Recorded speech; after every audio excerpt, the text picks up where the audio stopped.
Start, sir. Good morning, friends. Myself, Dr. Ketan Mehta, Honorary General Secretary of Indian Society of Electrocardiology. On behalf of our society, I welcome you all for this today's webinar. Friends, first of all, let me wish you a very happy new year and a belated Diwali. I'm sure you all must have had a good time, whatever possible, feasible in this so-called obviously the lockdown or partially unlockdown period. So I'm sure you all had a safe Diwali and a new year. Friends, today what we are going to have, in the continuity of this series of the common cardiology care for clinicians, which what we are having, which started in the right from the first week of November, the popularly known as C4 series, and today we have a third module, and that is the hypertension module. Friend, I would be definitely will be very happy to announce that today we have got a 1 credit hour from Maharashtra Medical Council. So I'm sure when you have registered, you have filled in all your details. So you will be entitled for a 1 credit hour. And today's MMC observer is Dr. Arvind Gongane, who has joined with us. So we welcome Dr. Gongane also. Uh, Friend, today we have got a galaxy of speakers from Pan India, and I'm sure you are going to witness the really clinically useful tips in your day-to-day practice pertinent to hypertension also.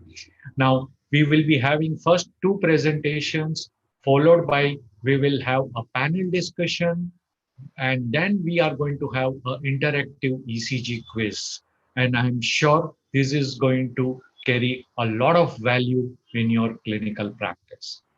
I would also remind you, all those people who have not yet become a member of Indian Society of Electrocardiology, will request them. You can visit our website www.iacindia.org and can download the form and can become the member also. So friends, with this word, I would start with our first session, and our opening best man is really our stroke master. He is none other than the Professor Dr. Sadanand Shetty, who is at present Vice President of Indian Society of Electrocardiology. He is Director of Cardiology at Somaiya Super Speciality Hospital. He is a founder of CVD India and co-founder of CCA International. He is the Emeritus Professor at Dr. D.Y. Patil University. He was the API General Secretary of Mumbai chapter in 95-96, and I had an opportunity to work with him in the subcommittee of Golden Jubilee API Mumbai branch, which we had. He has been awarded fellow of various societies, including Indian College of Cardiology, Indian College of Physicians, Indian Society of Electrocardiology, American College of Cardiology, European Association of PCI, so on and so forth. He has a unique distinction of performing the first angiography and the first angioplasty at two of the leading private institutes in Mumbai, and at present he is attached to number of tertiary care centers in Mumbai. I had a personal experience of working with him in the teaching faculty. I was a senior lecturer, and sir would remember he was the assistant honorary at KG Somaiya Medical College, and we had 3-4 years of journey together, and we had a fabulous academic sessions. He is a teacher par excellence, a good academician, and a humble human being. So, with these words, I invite Dr. Sadanand Shetty, who will be talking of hypertension guidelines in 2020, which one to follow. I welcome Dr. Shetty. I will stop share my screen right now.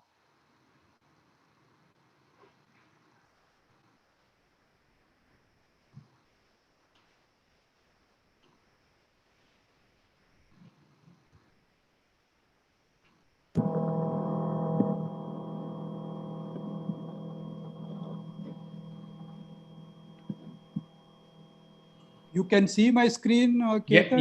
Yes. Yeah, good morning, friends, and thank you, Dr. Ketan, for your nice introduction. And it is my pleasure and privilege. Of course, a lot of my co-faculties are very close colleagues. And what we are going to do for the next 2 hours is a very intensive session on hypertension. To start with, I will give my presentation. And just before starting the presentation, I want to mention these two organizations which we are very closely involved. One is the CVD India and the other is the CCA International. These two organizations are doing a lot of educative work, and we have got the website as well as the app. If at all you want to download, just download CVD India. In white coat, we have almost more than 1 lakh doctors database, and we have CCA International with the website where all our educative activities are downloaded and they are put in the site so that we can watch. So this particular, the presentation also is loaded in the CVD India and the CCA International. So my presentation is, the critical analysis of, the hypertension guideline. As you see in this particular, it is pendulum is swinging. There is no fixed particular level. What is the blood pressure we should consider as hypertension today? And we have various guidelines. The one which is recently came in May 2020 is the International Society of Hypertension, Global Hypertension Guideline. Then of course, ESC, American Heart Association, and then Hypertension Canada, Indian guideline, as well as the NICE guideline, etc. Now, do we really require critical review of hypertension guideline? Why we require the review of hypertension guideline? Because hypertension is very, very prevalent in India, and poor BP control rate across India, that almost 31% is the incidence, 30.7% to be exact, is the prevalence of hypertension 2017, which I'm pretty sure in 2020 it might have a little gone up. And the other thing is that hypertension awareness, treatment, and even the control, if you compare to the urban and rural, it is also not so much different, in the sense the urban-rural difference is narrowing. And also, if you have to see the different states in India itself, the awareness, treatment, control are different at a different the states. So we have a huge magnitude of problem of hypertension in our country. Moreover, we have a special features of hypertension in India. One, onset early in the life. Rural-urban divide is, reducing, and the prevalence is increasing even in the both the rural and the urban areas. There is a clustering of multiple cardiovascular risk factors. So we have, like along with the hypertension, diabetes, dyslipidemia, and dysglycemia, etc. And there is a significant seasonal variation of the blood pressure, and the rising average BP of general population is again a common the problem for us. And there's a low awareness, treatment, and control rates. And there is early hypertension mediated organ dysfunction, possibly due to poor control.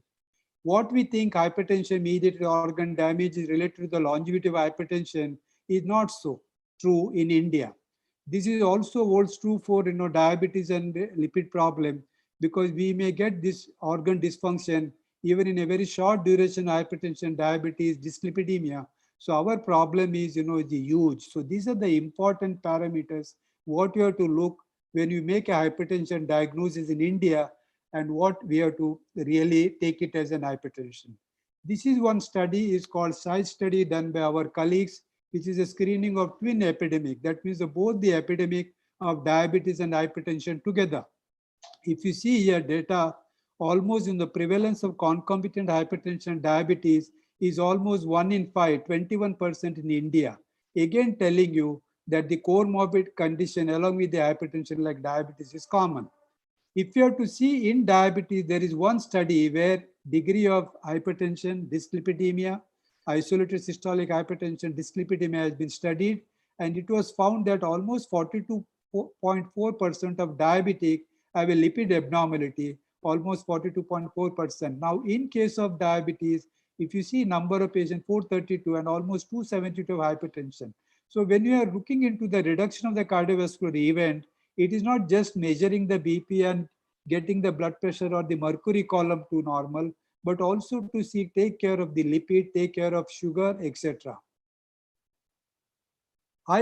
Uncontrolled high blood pressure leads to increase in the cardiovascular mortality. We know this is nothing new about it, but just to say this is a 61 prospective observation study, and it's almost 10 lakhs patients are studied between 40 to 69 years, and the BP more than 115/75 as the border, the baseline, and when it doubles or when it increases to the 20 by 10, it almost increases to twofold.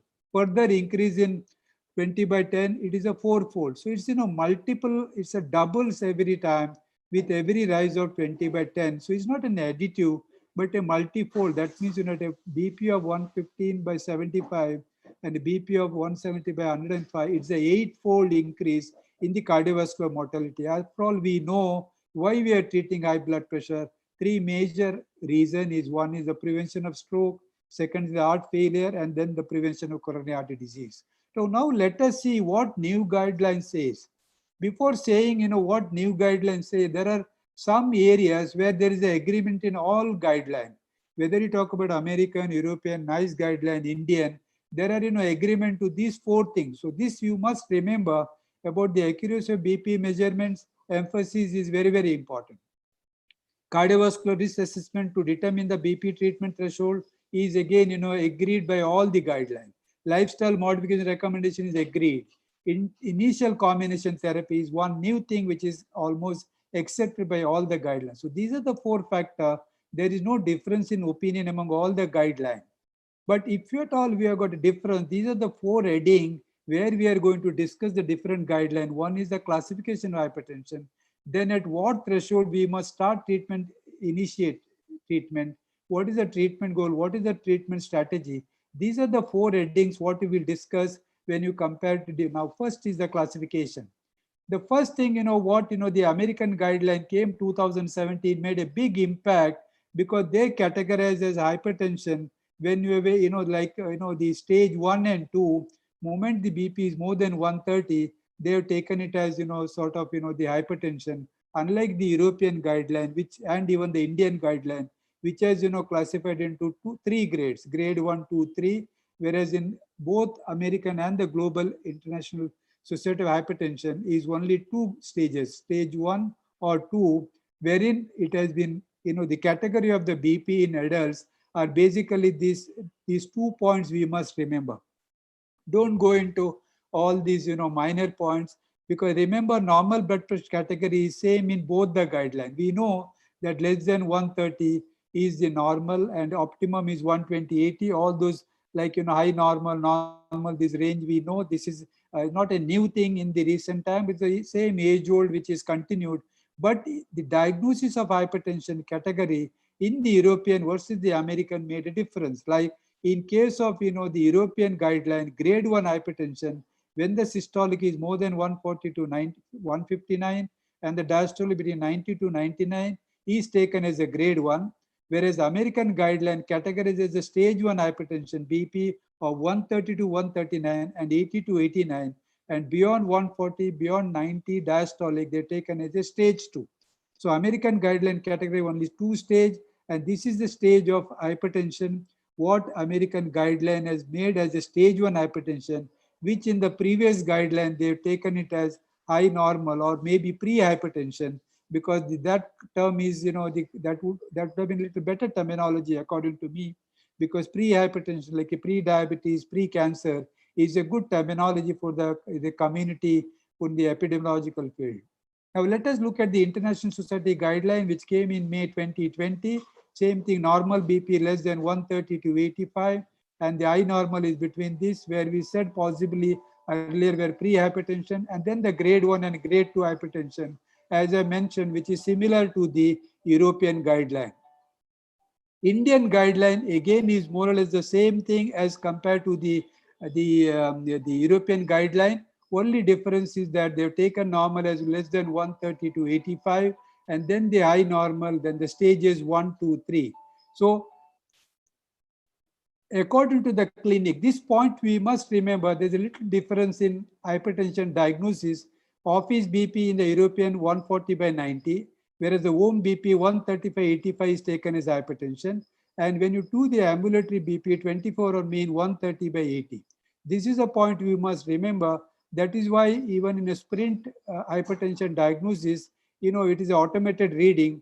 But when we take manually, we add about 10 millimeter approximately in the automated reading as a corrective factor of white coat or so. So office 140/90 is equivalent to 135/85 to home, and a mean of 24, 130 by 80 according to the ambulatory. So remember this same in American.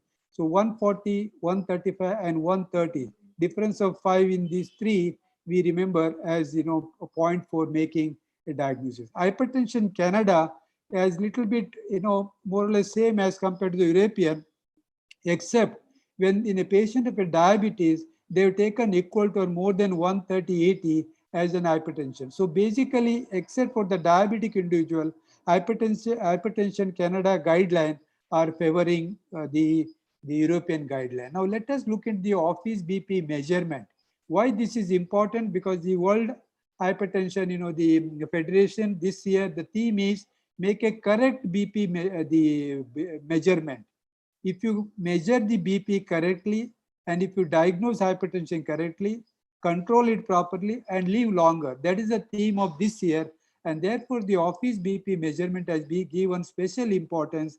And that is why I'm trying to show this particular. It may look very simple, but this is an important thing. We must remember blood pressure measurement is the key in hypertension diagnosis. Unless your blood pressure measurement is good, whether it's a office, at home, or in the ambulatory, it is, you can make a lot of error. So this is where we have to see that patient's back is supported always in the sitting position, right arm, it is in at heart level. The cuff length, is like normally 80% circumference. Breadth is about 40% circumference. In adult normally is about 16 by 30 or 32 is the cuff size. In an obese, it's a little higher, and in the children, it is less than, it is roughly about 12 by the 24 or so. So not talking or, in between the reading, feet should be properly grounded to the floor. It may look very preliminary, but I want to spend few minutes here because everything revolves around correct BP measurement. And since this being the theme of BP, the World Hypertension, the Federation this year, I'm spending on that. Of course, the validated BP is important, whether it's electronic or a manual oscillatory, quiet room, comfortable temperature, no smoking, coffee, exercise for 30 minutes, empty bladder, relax for 3 to 5 minutes, take 3 reading at an interval of 1 minute, and the last 2-minute reading is taken as an average. And then, of course, initial evaluation in both the arms, normally up to 10 millimeter, you take it as, okay. If it is more than 20, we need to do further investigation, which Dr. Anuj is going to discuss, in the second presentation. And the standing blood pressure is taken in elderly people or a diabetic people at an interval of 1 to 3 minutes to see exactly if there is a symptom of postural hypertension. So remember this, keep this particular, one slide in your desk of, in the clinic. Yeah, is important for us to have a correct BP. So when you come to the diagnosis of hypertension, the summary point, if you see all the guideline, the only ACC-AHA guideline tells us that equal to more than 130/80 is the diagnosis of hypertension, unlike 140/90 in all other international guidelines. Only thing is high risk group is more than 130/80. So except for high risk group, all the general population, this is the guideline. But if you have to see Canada hypertension guideline, diabetes taken as one of the risks. So again, more than 130/80. So difference between all the guideline except for the American, rest all 140/90, but in a high risk is 130/80. And remember this risk, high risk, remember. As I mentioned in my previous slide, taking the BP measurement is important. So the high risk is important in hypertension management. Everything revolves around the risk in a particular individual. Are you talking about a high risk individual or are you talking about a general population? Now let us go to the threshold of treatment initiation. And this is what is the threshold of hypertension, like both American and the European. First is the lifestyle modification. And as I mentioned here, the threshold depends again on the risk factors what patient carrying. In a general population, like ESC up to 140/90, you may just give lifestyle modification. Whereas AHA between 130 to 139, stage 1, we can give as lifestyle, and then depending upon the risk, we can initiate the pharmacological therapy. So that again based on the risk. Like if you see the hypertension, the guideline, it is again going by, like if the low risk, then even 160/100, the threshold is 140/90. Rest all, are more or less 130/80, except in a very high risk cardiovascular less than 120. And if you all others as shown here 140/90, which they made it as, very simple diagnosis. An Indian guideline, if you look at less than 65, if you have a patient, whether with or without atherosclerotic cardiovascular disease, risk 140/90. If it is between 65 to 80, 140/90. More than 80, 140 to 50, and that to 50. And in other risk, particularly coronary artery disease, heart failure, 130/80. Rest all 140/90. So it's more or less simple, 140/90 in everyone, except that high risk, particularly coronary artery disease and heart failure. So I'm coming to the point that everything boils down to the cardiovascular risk factors. So coming to the summary of the BP threshold is on based on the cardiovascular risk. In the previous one, we talk about the classification.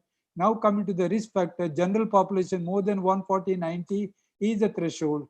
And in high risk, even 130/80 is a threshold, not only for lifestyle, but also even initiating the pharmacotherapy. Now let us come to the treatment goal. After starting the treatment, what is your goal, or what level of blood pressure you would like to have? Again, if you go into the European guideline, it is about 120 to 130 and 80, which is less than 65. And in more than 65, 130 to 149, 80, they made it more or less a generalized. And in a diabetic and the CAD, CKD 130, 80, post stroke 120 and 80. And if you see the AHA for everyone, 130, 80. Here, one important point we must remember what European guideline has highlighted. No systolic BP should go less than 120, and no diastolic BP should go less than 70. Remember that. Whatever aggression factor you are looking into, not less than 120 systolic and not less than 70 diastolic, because whatever, J curve, whatever, the concept we agree, but remember that that is a level. And if you look at again AHA versus the hypertension, the Canada guideline gives us, again, depending upon the high risk or the low risk, generalized 140/90. When you got other vascular risk factor like diabetes, stroke, or a peripheral heart disease, less than 140/80. And very high risk, with a clinical, established cardiovascular disease, maybe 120/80 or so is the recommendation by the hypertension Canada.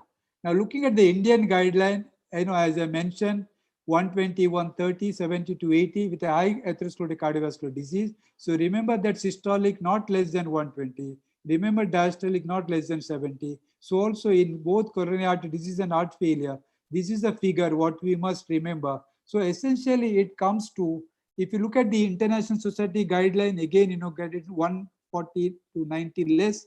And if it is, with the tolerated, and if a patient is less than 65, maybe 130 to 80, but not less than 120, 70, and more than 65, 140, 90. And this is what is the guideline, which is like a European guideline or the Indian guideline. So let us now summarize the third factor, what you're talking about, the blood pressure target.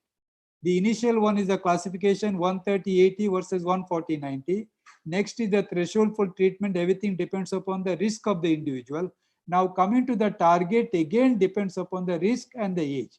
So remember that risk factors and the age are that factor. Less than 140 general population, high risk, established atherosclerotic cardiovascular disease, heart failure, CKD, CAD, or high risk individual 130/80. So again, extension of the second one, threshold and the BP target, are based on the cardiovascular risk and the age of an individual. Now let us come to the last part, is the treatment strategy. It's a standard one, because European and the American, we know the first drug, because basically young hypertensive is high renin hypertension. So drug of choice is either ACE inhibitor or ARB and the beta blocker. And elderly people are basically low renin hypertension. Diuretic and CCBs are the drugs of choice. And basically among the ACE or ARB, we prefer ARB in uncomplicated hypertension because of the tolerability of this drug and the side effect profile, etc. And the long-acting, ARB, and within a combination of multiple drugs, either with the CCB or chlorthalidone or this indapamide. Remember, I am not for thiazide diuretic at all, and that particular thing also is changing now. We are to get into drug like chlorthalidone in a small dose, 6.25 to 12.5, and the small dose of the indapamide is the way forward. And this is what both the drug treatment in Canada and the International Society of Hypertension guidelines are, more or less similar, what I mentioned, and the single pill combination. As I mentioned, this is one thing all the guideline currently recommends as much as possible single pill combination to improve the adherence of the patient. Remember, adherence is the key of this particular the disease, and therefore, if you look at the Indian guideline of hypertension, the 5 classes of drugs are recommended as the first line treatment. In fact, only 2 guidelines which recommend this first line treatment of five drugs, particularly the beta blocker, ESC guideline and the Indian guide. No other guideline puts never or any beta blocker for that means the first line. They put beta blocker only when there is a compelling indication. But I would also personally feel there is a big role of beta blocker in our country, particularly younger hypertensive, as shown here, and newer beta blocker. Particularly, I'm talking about underused nebiolol. Remember, nebiolol is one of the best drug for hypertension. Particularly now, we have got epidemiological study, which is the India Heart study, and we were part of that study, almost 20,000 patients, wherein it has been shown that we have a sympathetic, overactivity. Our resting heart rate average is about 81. We have, hypertension, more in the evening hour, and we have more incidence of white coat and mask hypertension. So beta blocker is one of the important therapy for Indian patient, particularly younger hypertensive, because the combination of maybe ARB or ACE with a beta blocker in a high renin hypertension is a way forward. But we must remember that the newer beta blocker, which are like nitric oxide donor or a vasodilatory beta blocker. So now let us come to what, the summary of the treatment strategy. The fourth, the point what we were discussing about the guideline. Few class of drugs can be recommended as the first line. I mentioned 5 drugs: ACE inhibitor, ARB, CCB, diuretic. And among the diuretic is a thiazide like diuretics.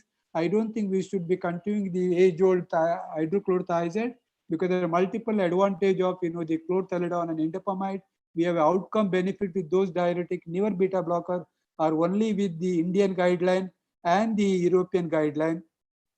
Combination therapy is the way forward, which we know, and younger individual, high renin hypertension, beta blocker, and elderly people, low renin hypertension, CCB, and the diuretic is the treatment forward.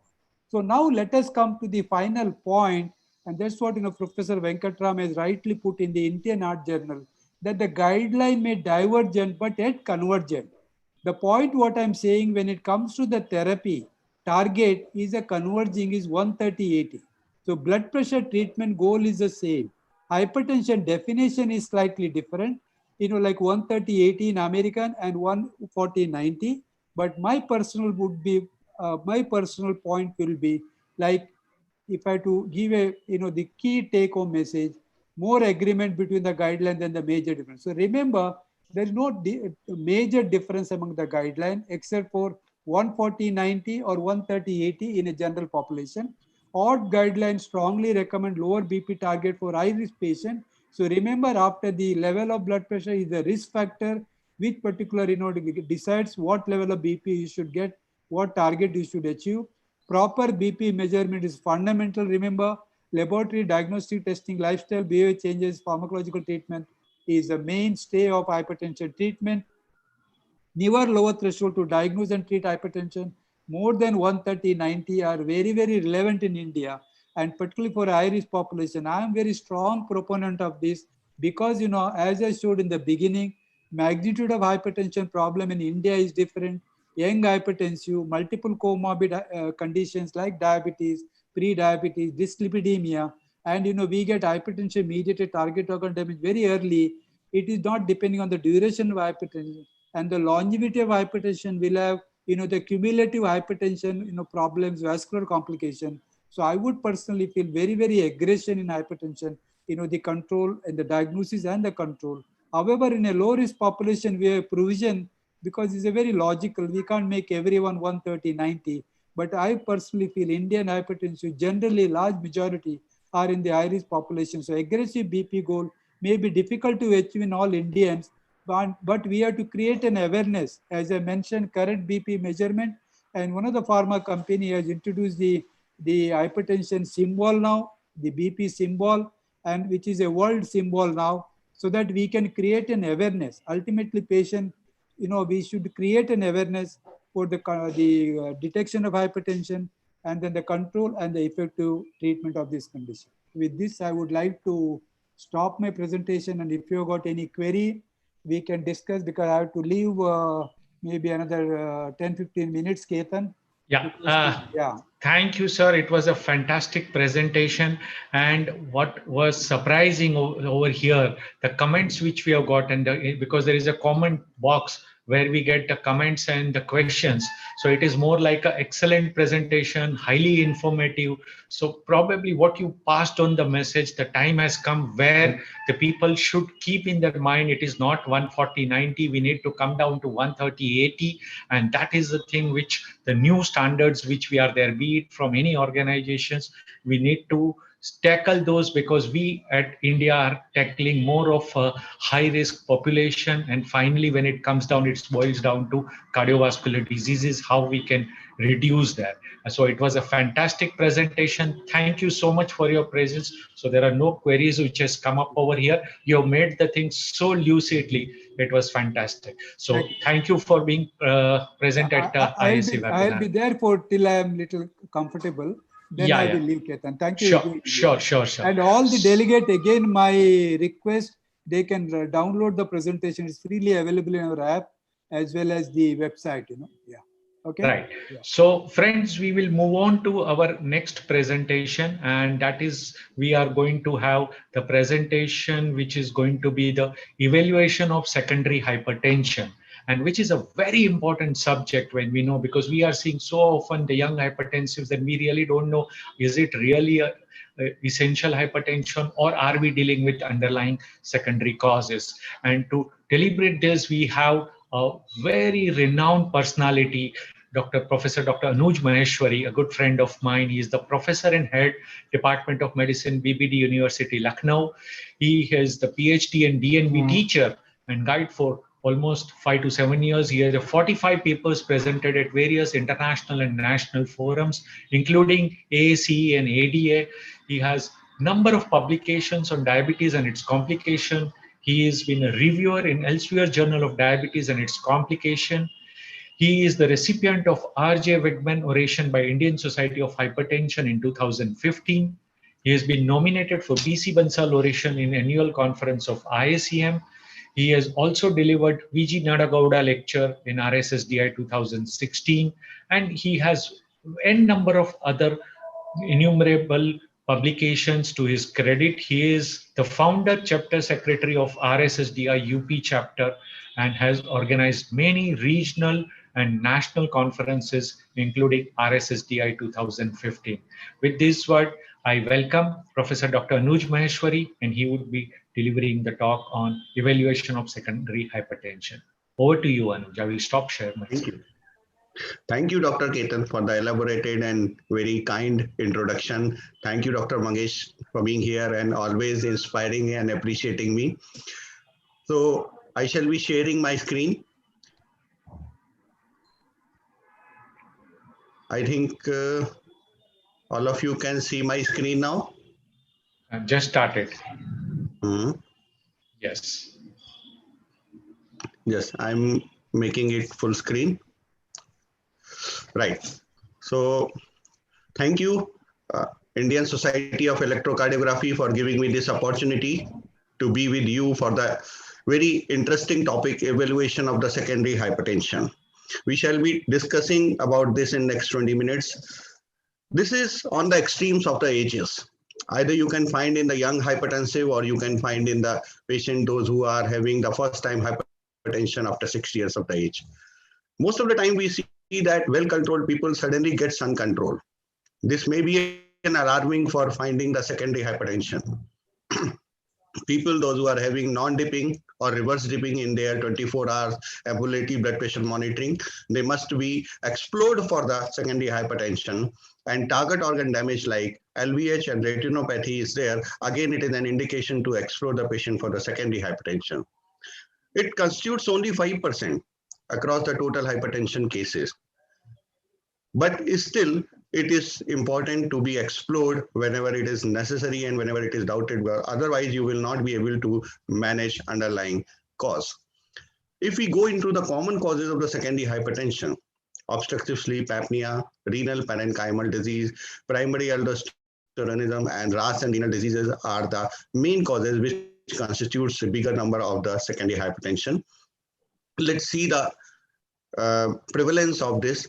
Majority of the hypertension, we all know that 93 to 95% are the essential hypertension. Secondary causes constitutes only 5 to 7%, out of which 3 to 5% are the renal hypertension, which may be divided into the parenchymal and renovascular. And endocrine hypertension is constituting only 0.3 to 1% of the share. 0.5% is by the oral contraceptive pills, and miscellaneous causes may be having 0.5% of the share of secondary hypertension. If we go into the important reasons of getting this secondary hypertension, we shall be able to understand it better to find the evaluation for them.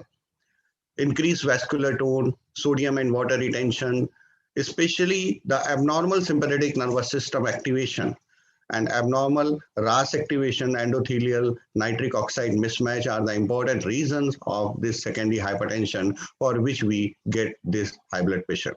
If we have a look over the obstructive sleep apnea, this is a condition in which we get excessive daytime sleepiness.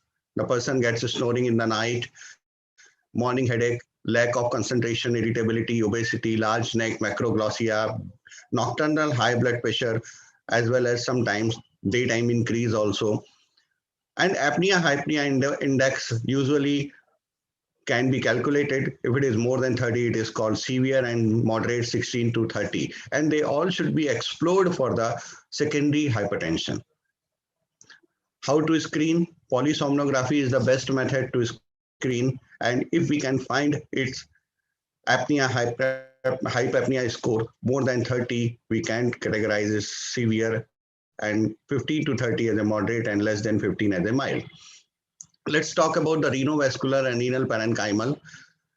Renovascular hypertension, or renal causes of the hypertension, can be broadly divided into these two groups. Renovascular is majority of the patients presents with renal artery stenosis, that may be because of the atherosclerotic reason or maybe because of the fibromuscular dysplasia, arthritis, dissection, thrombosis, and Indian setup Takayasu syndrome is very common reason of the renovascular hypertension.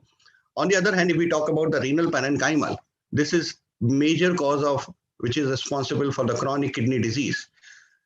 Maybe if it is unilateral, maybe reflux or tumor, bilateral, maybe the renal secreting tumors may be there, and hypertension may be the effect as well as it may be the cause of this renal parenchymal disease.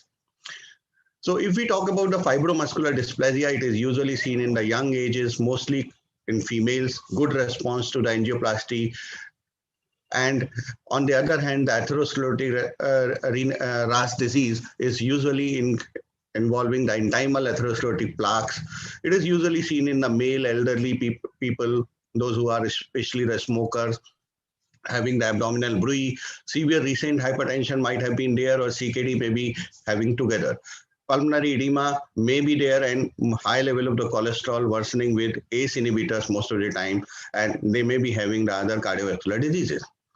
These patients to be screened by the duplex sonography, computer tomography, CT scan, or MRI.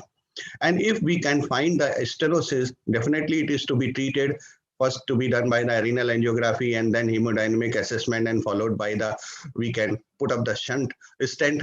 But ambiguous results are there. Again, we have to be explored it by the renal angiography and hemodynamic assessment for further treatment. Inappropriately high aldosterone synthesis, which is an independent of the renin-angiotensin system, is usually seen in the primary aldosteronism, which can't be suppressed by the sodium loading. For this screening, we need to go for the plasma renin activity, plasma aldosterone concentration, aldosterone renin ratio. If we can find this plasma renin activity high and plasma aldosterone concentration high with normal ARR, means aldosterone renin ratio, we should think about the secondary hyperaldosteronism. If it is PRA and PAC, PRA is decreased and PAC is increased. At the same time, the aldosterone renin ratio is high. Then we should go for some confirmatory testing by adrenal imaging, which may be by CT or MRI. And finally, adrenal vein sampling will be giving us an idea whether it is because of the tumor or it is idiopathic hyperaldosteronism. If PAC is reduced and PRA is also reduced, but ARR means aldosterone-renin ratio is normal, then we can think about some other disease. So preparation for the measurement of the ARR can be done by correcting the hypokalemia if present and liberalize sodium intake, change antihypertensive medications to drugs with minimal ARR like verapamil, slow release 90 to 120 milligram twice a daily can be given, or patient can be put on the hydralazine, doxazocin. And blood sampling should be collected blood in the mid-morning after the patient has been out of the bed for at least 2 hours and sitting 5 to 15 minutes. Avoid stasis and hemolysis. Maintain blood at the room temperature. If we are really looking for the secondary hypertension which are caused by the excessive mineralocorticoid activity, of course, the primary hyperaldosteronism, which is one of the very important reasons, followed by the glucocorticoid remediable aldosteronesis. And there are certain other diseases like 11-beta OHST deficiency and hyperdeoxycorticosteronism. If it is because of the excessive glucocorticoid activity, then we can explore for the Cushing syndrome or Cushing's disease. High level of the catecholamines can give us an indication towards the pheochromocytoma. So if we are really looking for the primary aldosteronism in secondary hypertension, we can see 20% cases of the secondary hypertension with primary aldosteronism. Suppression of the renin activity associated with low potassium and magnesium and metabolic alkalosis. We can see higher 24 hours urinary aldosterone excretion. In the background of the higher dietary sodium intake, general increase in the RAS activity because of the obesity most of the time, because of the high insulin resistance that is associated with obesity and diabetes. Angiotensin II independent aldosterone access and it is stimulated by the adipocyte-derived secretagogues. Let's talk about the uncommon causes of the secondary hypertension. We can have Cushing syndrome or Cushing's disease, hypothyroidism, pheochromocytoma, and coarctation of the aorta. As far as the Cushing syndrome is concerned, this is constituting less than 0.1 of the general population. Syndrome of the obesity, facial plethora, buffalo hump, hirsutism, purple striae, and hypertension is almost 80% of these patients having this Cushing syndrome present with. For this, cortisol test is a very important test to do, and we can do this testing for excess of the cortisol production. We can measure it by 24 hours urinary cortisol, overnight dexamethasone suppression test, and of course the ACTH stimulation test is one of the very important method of exploring this. Dexamethasone suppression analyze a baseline sample for cortisol, then dexamethasone suppress ACTH production and should decrease the cortisol production. And same way ACTH stimulation can be done by the level of the cortisol in a person's blood before and after an injection of the synthetic ACTH. Adrenal glands damaged or not functioning are showing the low cortisol level. Apart from that, the reference range for the serum cortisol in the morning hours remains the 7 to 28 microgram per deciliter. In afternoon, it is 2 to 18 microgram per deciliter. In the stimulated state, it is more than 18 microgram. In suppressed state, it is less than 2 microgram, which shows the damage of the adrenal gland. Low dose ACTH stimulation test may be done by before or after any time, but usually 1 hour ACTH 250 microgram, 1 ampule to be given intravenous injection. Overnight low dose dexamethasone suppression test to be done 8 a.m. serum cortisol after oral dexamethasone 1 milligram taken in the late evening, 11 p.m. to be taken for the sample. 8 a.m., 11 p.m. you will give the injection of the dexamethasone, and 8 a.m. in the morning you will collect the sample for that overnight low dose dexamethasone suppression test. So now another very important cause, which is not so much common, but hyper and hypothyroidism. They are associated with the arterial hypertension. Hypothyroid usually presents with the diastolic blood pressure elevated since low cardiac output is compensated by peripheral vasoconstriction. Hyperthyroid is being seen by high level of the cardiac output and predominantly systolic blood pressure elevation. We see a lot of patients, those who are having the hypothyroidism with high diastolic blood pressure, but hardly of them are documented. So there may be more prevalence of this hyper and hypothyroidism, especially in the Indian setup, which is needed to be documented and needed to be explored. As far as the pheochromocytoma is concerned, it constitutes 0.2% in unselected hypertensive patient. Clinical features present with the high level of the catecholamines and paroxysmal hypertension, palpitation palpitation, perspiration, and pallor, pounding headache most of the time complained by the patient. And we had to screen if resistant hypertension and hyperadrenergic spells are coming up. If the patient is having the family history, patient present with some genetic syndrome, maybe multiple endocrine neoplasia, 2 or 1 Hippel-Lindau syndrome, neurofibromatosis, adrenal mass maybe more than 4 centimeters, cystic and hemorrhagic changes are there, then we should think about this. How to explore this? 2 main screen tests are there, 24 hours urine catecholamines and metanephrine, plasma fractionated metanephrines. We can go for the imaging and abdominal adrenal MRI or CT. And apart from that, we can also do the scintigraphic localization with radioactive iodine, meta-iodobenzino-guanidine, or additional imaging can be done for that. There is another important test for the pheochromocytoma, that is CATU. CATU is to be done of the 24 hours urine test, help to diagnose the pheochromocytoma, and we need to have certain preparation for doing this, avoid certain food and drinks, collecting urine in 24 hours, high value adrenal gland tumors, sepsis, illness, major stress may get, and sometimes we could get the low value in the diabetes or nervous system problem. Catecholamines in 24-hour urine sample can be evaluated on the basis of this table, knowing about the level of the epinephrine, norepinephrine, dopamine, normetanephrine, metanephrine, and VMA. Coarctation of the aorta. Last but not the least, second most common cause of the hypertension in children and young adults. Constrictions of the lumen of the aorta near ligamentum arteriosum makes 7% of the all congenital heart disease. Frequent symptoms are headache, cold feet, pain in leg during exercise. Clinical clues, we see that arterial hypertension in the presence of the weak femoral pulses, systolic murmurs in the front and the back on the chest, notching of the posterior ribs, collateral circulation. Because of the collateral circulation on chest X-ray, we can find it out. Follow up at least every 2 years, echocardiography and blood pressure. 24 hours ABPM is the right choice, especially to be done in the right upper arm. Usually we do it in the left upper arm, but in this patient, we should do it in the right upper arm. So diagnosis of the corticoid-induced hypertension can be done by measurement of the 3 important parameters, which is the serum potassium, plasma renin, and aldosterone. If it is the primary hyperaldosteronism, serum potassium and plasma renin is the low, but aldosterone is high. If it is glucocorticoid remediable, then it is normal in the serum potassium, but high is aldosterone with low plasma renin. Mineralocorticoid excess presents with all the 3 parameters low, and deoxycorticosteroid also present with all the 3 parameters low. Let's talk about the biological causes. We have already discussed the coarctation, pan, and aortitis.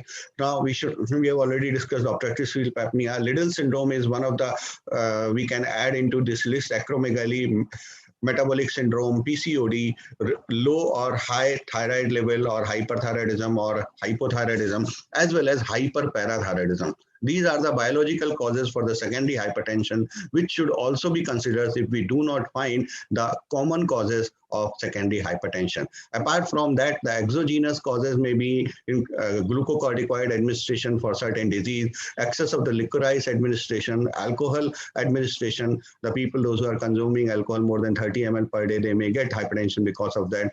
Unnecessary NSAID induced and cyclosporin, and sometimes oral contraceptive pills may also be the reason of the exogenous hypertension, secondary hypertension. So important investigations are the angiography, DSA, MRI, CT, ultrasonography, color Doppler, and nuclear medicines tests should be preferred for the secondary hypertension. But always remember, secondary hypertension is very less in our population. It constitutes only 5 to 10% of the hypertensive patient. So screening is very much expensive and time consuming. Only should be performed in high clinical suspicion cases. Despite having found and appropriately treated a secondary cause of hypertension, BP rarely ever return to the normal. So the chances of getting the recovery are also very poor, and correcting the underlying reason is also less likely. Some patients with secondary hypertension also have concomitant essential hypertension, or that vascular remodeling and progressed over time to no return. So these patients also do not respond practically for the hypertension point of view, even if the underlying cause of the secondary hypertension is corrected. In potentially reversible hypertension, early detection and treatment are important to minimize, prevent irreversible changes in the systemic and it may give rise to persistent hypertension. So sometimes these irreversible changes, when they are responsible for the persistent hypertension, then again there is no advantage of exploring and investing a lot of money for knowing about the underlying hypertension cause of the secondary hypertension, and people continue to with their high blood pressure. So always look for all these things before getting investigations for the patient for high cost as well as high time consuming. So let's have this an idea about the hypertension. Working hard for something we don't care about is called stress. So in that condition, we develop the hypertension. But if we are really working hard for something we love, it's called passion. And sometimes it removes our hypertension, it removes our stress. Life is worth too much to be insignificant. This has been told by Charlie Chaplin and is very much correct even nowadays. Thank you very much for the kind listening and giving me the opportunity. Yeah, thank you, Dr. Anuj. It was a fantastic presentation. You really made it so lucid and giving an overall view about the evaluation of secondary hypertension. Friends, let me tell you, Dr. Anuj also is really a proud moment for us. He is the governor of India chapter of American College of Physicians, and we are really proud to have him with us for this matter. Anuj, of course, the comments which has come is a fantastic presentations, highly informative and all. I would ask you one simple question. Now, when you mentioned about the evaluation of young hypertension, now somebody who has a strong family history, vis-a-vis somebody who does not have, will it make a difference in terms of age cutoff at which you will start evaluating? Say for somebody who has both parents are hypertensive, somebody who has a one parent hypertensive, and then the third case where there is no family history of hypertension. So will it make age difference in the evaluation of hypertension? Yes, if we talk about the ideal condition, every person who is not getting responding to the hypertension or presenting with us in the extreme of the ages or is having hypertension in not usual age of the hypertension, like young hypertensive below 18 years of the person presenting with the hypertensive, he must be explored for the reason. There is no reason that we should say that okay, go ahead and it's fine with you. Until after 60 years, if the hypertension is coming, we can think that this may be the primary hypertension and we can start doing the treatment for the hypertension. But below 18 years, we can't do this. So we have to explore each and every young person who is not in the age of the hypertension, which may come because of the arteriosclerosis. So we must tell him to go for the investigation and try to explore. So that is another feature. And when we start evaluating for hypertension, say for example, when you're thinking it, would you go a stepwise approach, asking for one set of, because since you don't, there is no clue, suppose in a patient where clinically what is there, or would you order all at one go? Because these are all going to be an expensive affair. Yes, so, definitely. So first of all, I will recommend to everyone that we should have a ambulatory blood pressure monitoring. We should always go, because once you will be having ambulatory blood pressure monitoring about 5 to 7 days, many things will be removed automatically. And many causes of the hypertension which may be there and with like pseudo hypertension, you can catch up very easily. Sometimes patients do not take the medication at right time. Sometimes patients are not having a good compliance. Then they may be presenting with resistant kind of the hypertension. But as far as the person is in the age of less than 18 years or even less than 25 years, then we must explore it for a reason, and it should be always we go for the step by step as per the prevalence. Suppose if we are having the high prevalence for the renovascular causes in the youngster, we should go for the exploring of the renovascular causes. Then we should go for the endocrine. Suppose if the person is having some suggestive features of the secondary sexual characters, then we should go for the endocrine causes before Cushing's, and we get some idea that this person may be having the Cushing, this person may be having some adrenal problem. So we can have a broad spectrum history. We can take the patients, we can give some time to the patient, and we can explore all these relevant aspects, and then we should decide which investigations to be done first and which after that.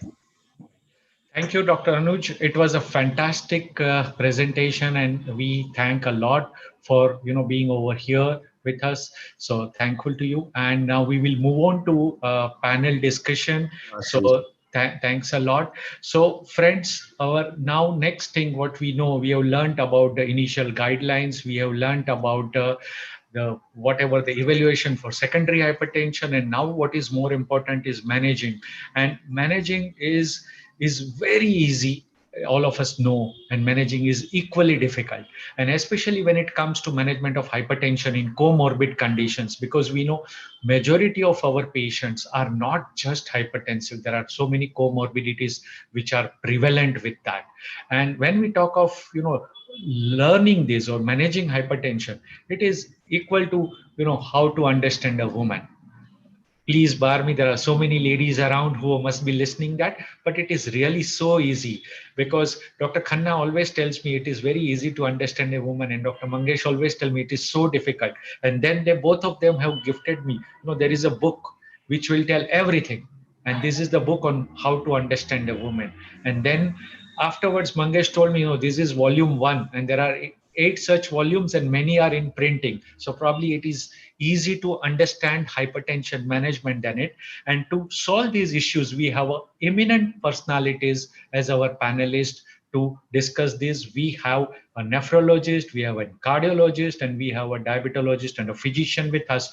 So I would introduce our first panelist, Dr. Umesh Khanna, who is a senior consultant nephrologist at Asian Heart Institute, Karuna Hospital and Suchak Hospital, Mumbai.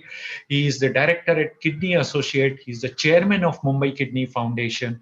He is the secretary of Mumbai Nephrology Group and Amar Gandhi Foundation. He is, I am a national chairman for CKD Prevention Cell. His area of interest is community dialysis and preventive nephrology. An excellent teacher. I would not label him as a nephrologist. He is just a clinician par excellence. We have an opportunity. We are working together at one of the hospital. And in fact, besides nephrology, whenever we have issues or we are stuck in medicine, we take his opinion. So we welcome you, sir, for this session. Our next panelist is Dr. H. Prabhakar from Mangalore. Sir is affiliated with Father Muller Institute of Medical Education and Research as the Chief Intervention Cardiologist. He is the ex-Vice President of CSI Karnataka State. He is an Executive Committee member of Indian Society of Electrocardiology. He is also a South India Zonal member of Indian College of Cardiology, a par excellent teacher. He has organized of course, the conference of Indian Society of Electrocardiology, ICON, midterm ICON, and we had opportunity to interact with him on a number of occasions. So, sir, we welcome you for this panel discussion. Our next panelist is none other than my near and dear friend, Dr. Mangesh Tivaskar, of course, whose introduction I'm sure all this gathering knows Mangesh. He is the consultant physician and diabetologist at Shilpa Medical Research Center, Mumbai. He has gold medals for a number of subjects. If you enumerate, probably the evaluation of secondary hypertension, the causes will be less, but the number of gold medals which Mangesh has got is much more. So we cannot enumerate those. He is the Honorary General Secretary of API National Level, Indian College of Physicians and PRF also. He's on an editorial board of JAPI, Medicine Update and IGD. He's the governing body West Zone representative of ACP India chapter. He's the guest editor of Insulite Journal, World Journal of Anemia, has delivered more than 1,000 lectures, and I'm sure more than 100 webinars. In fact, I was just telling him he has to put it as a webinarologist, because he is that renowned professionalism which he has got in that is fabulous. He has been invited at various national and international forums, has various publications to his credit, and he has been very actively involved in academics. So we welcome Mangesh also. So friends, with these three personalities, which we will start the things, and I would request all three panelists be crisp to the answer, because we have a lot of points to cover. So I will take a 1 point answer. which guideline you follow while treating hypertension. Now we have got so many guidelines: JNC 8, European Society of Cardiology, American College of Cardiology, and AHA. We have got Indian guidelines on hypertension. Then the last version has just come last year. We have got International Society of Hypertension, and it could be my own. So one word, Dr. Khanna. Indian Society. Okay, Mangesh. Yeah, it is Indian Society of Hypertension, Indian Guidelines for Hypertension. Okay, and Dr. Prabhakar? Yeah, I agree with both the panelists. I also prefer to go with the Indian Society of Hypertension guidelines. Fantastic. So we know that there are various guidelines, but we Indians behave differently, and we need to see how the things are different. And whatever, even initially Dr. Shetty had shown, but obviously the bottom line remains the same, our target, which remains the same over here. Okay, so with this, we know that there are so many different classes of drugs, so many molecules are there, so many drug combinations are there, so many clinical trials, so many societies, multiple target organ damage. The problem is, in spite of that, there is no significant change in the proportion of hypertension which are coming under control. So that is the major hurdle which we know, which we are facing it over here. So here we start with a clinical case scenario, which I'm sure all of you are seeing in a real life practice over here. So this is a 46-year-old male. He is a multinational company executive, because now, you know, the company offers annual health checks. So he goes for an executive health checkup to one of the corporate hospitals. He is totally asymptomatic. He is a chronic smoker, a social drinker. Of course, he says that drinking habit has gone down because of the lockdown phase. Sedentary habits. He is at a higher post in MNCs, weighing 86 kg with BMI of 32. His blood pressure, what found over there, was 154 by 92 millimeters of mercury, pulse rate of 94. His investigations was all within normal limits, except his fasting sugar was 102, postprandial was 156, A1C of 6.3. So obviously at the end, the clinician who saw the patient and had said this is the first time detected, first time it could be a white coat hypertension or anything, was advised lifestyle modification, because he is an ideal candidate since he has dysglycemia which was detected, and his BP for the first time was detected on higher side, and all other parameters were bang normal, and was asked to keep a BP monitoring. And as we have learned that now home BP monitoring, which is so commonly prescribed and advocated, and obviously now people have learned various gadgets, especially in the COVID time. People have not only the pulse oximeter, glucometer, but digital BP instruments which are being kept over here. So this gentleman kept home BP monitoring, and this was his chart. After 4 days, his BP 148 by 88. After 1 week, 146/94. After 20 days, 140/90. 30 days, 150/90. And now it was drilled in his mind, you need to keep a watch on blood pressure. And a highly educated fellow. So over next 6 weeks, he started becoming, because the doctor had asked him, do you get some headache? Do you get dizziness, giddiness? So he literally started becoming some symptoms, and his average BP, which was remaining at 150 by 90 millimeters of mercury. Okay, so I would start with Mangesh. So which class of drug will you choose over here? Now it is 6 weeks of time, home BP monitoring, which is on a higher side. So given a choice here in this gentleman, what will be your drug of choice? Yeah, thank you, Dr. Ketan, for this question, and thank you for the opportunity. In fact, good morning, everybody, and it's such a pleasure and honor to see all of you, especially Dr. Anuj Khanna sir, Sadanand sir. Good morning, Dr. Prabhakar, and Samir, of course, and all the people those who have joined. Thank you for spending your morning times with us. And to respond to your first question, Ketan, even before going to this, was that which guidelines you follow. Really, I feel that it is immaterial whatever the guidelines you follow. What is more important is that the existence of the guidelines in your clinical practice makes the most sense out of it. Either you follow whatever the guidelines that you are comfortable with, but my recommendation or my thought process behind that is that, whether what kind of guidelines that you follow may be probably of little importance, but what is most important is that there has to be some presence of guideline which you are following. Now coming to this situation, especially looking at this fellow, definitely, and you have beautifully put in this garden variety of a case who has now probably an established hypertension, and now he has started becoming symptomatic. So the first step in management, which we cannot miss, has to be the therapeutic lifestyle change. Apart from smoking cessation and DASH diet, where probably insistence on the weight reduction, and you must have also seen that he also has started being, he is in class of impaired glycemic tolerance. So considering all his, if at all this fellow, after implementing this, has not been reaching the goal or the target, my first drug of the group of the drugs for this fellow would be ACE or ARB. ACE or ARB. Okay. Dr. Prabhakar sir, any difference of opinion or same? Definitely, no. I know. See, he's a young patient with I think he's around 46 years, and he's working in a multinational company.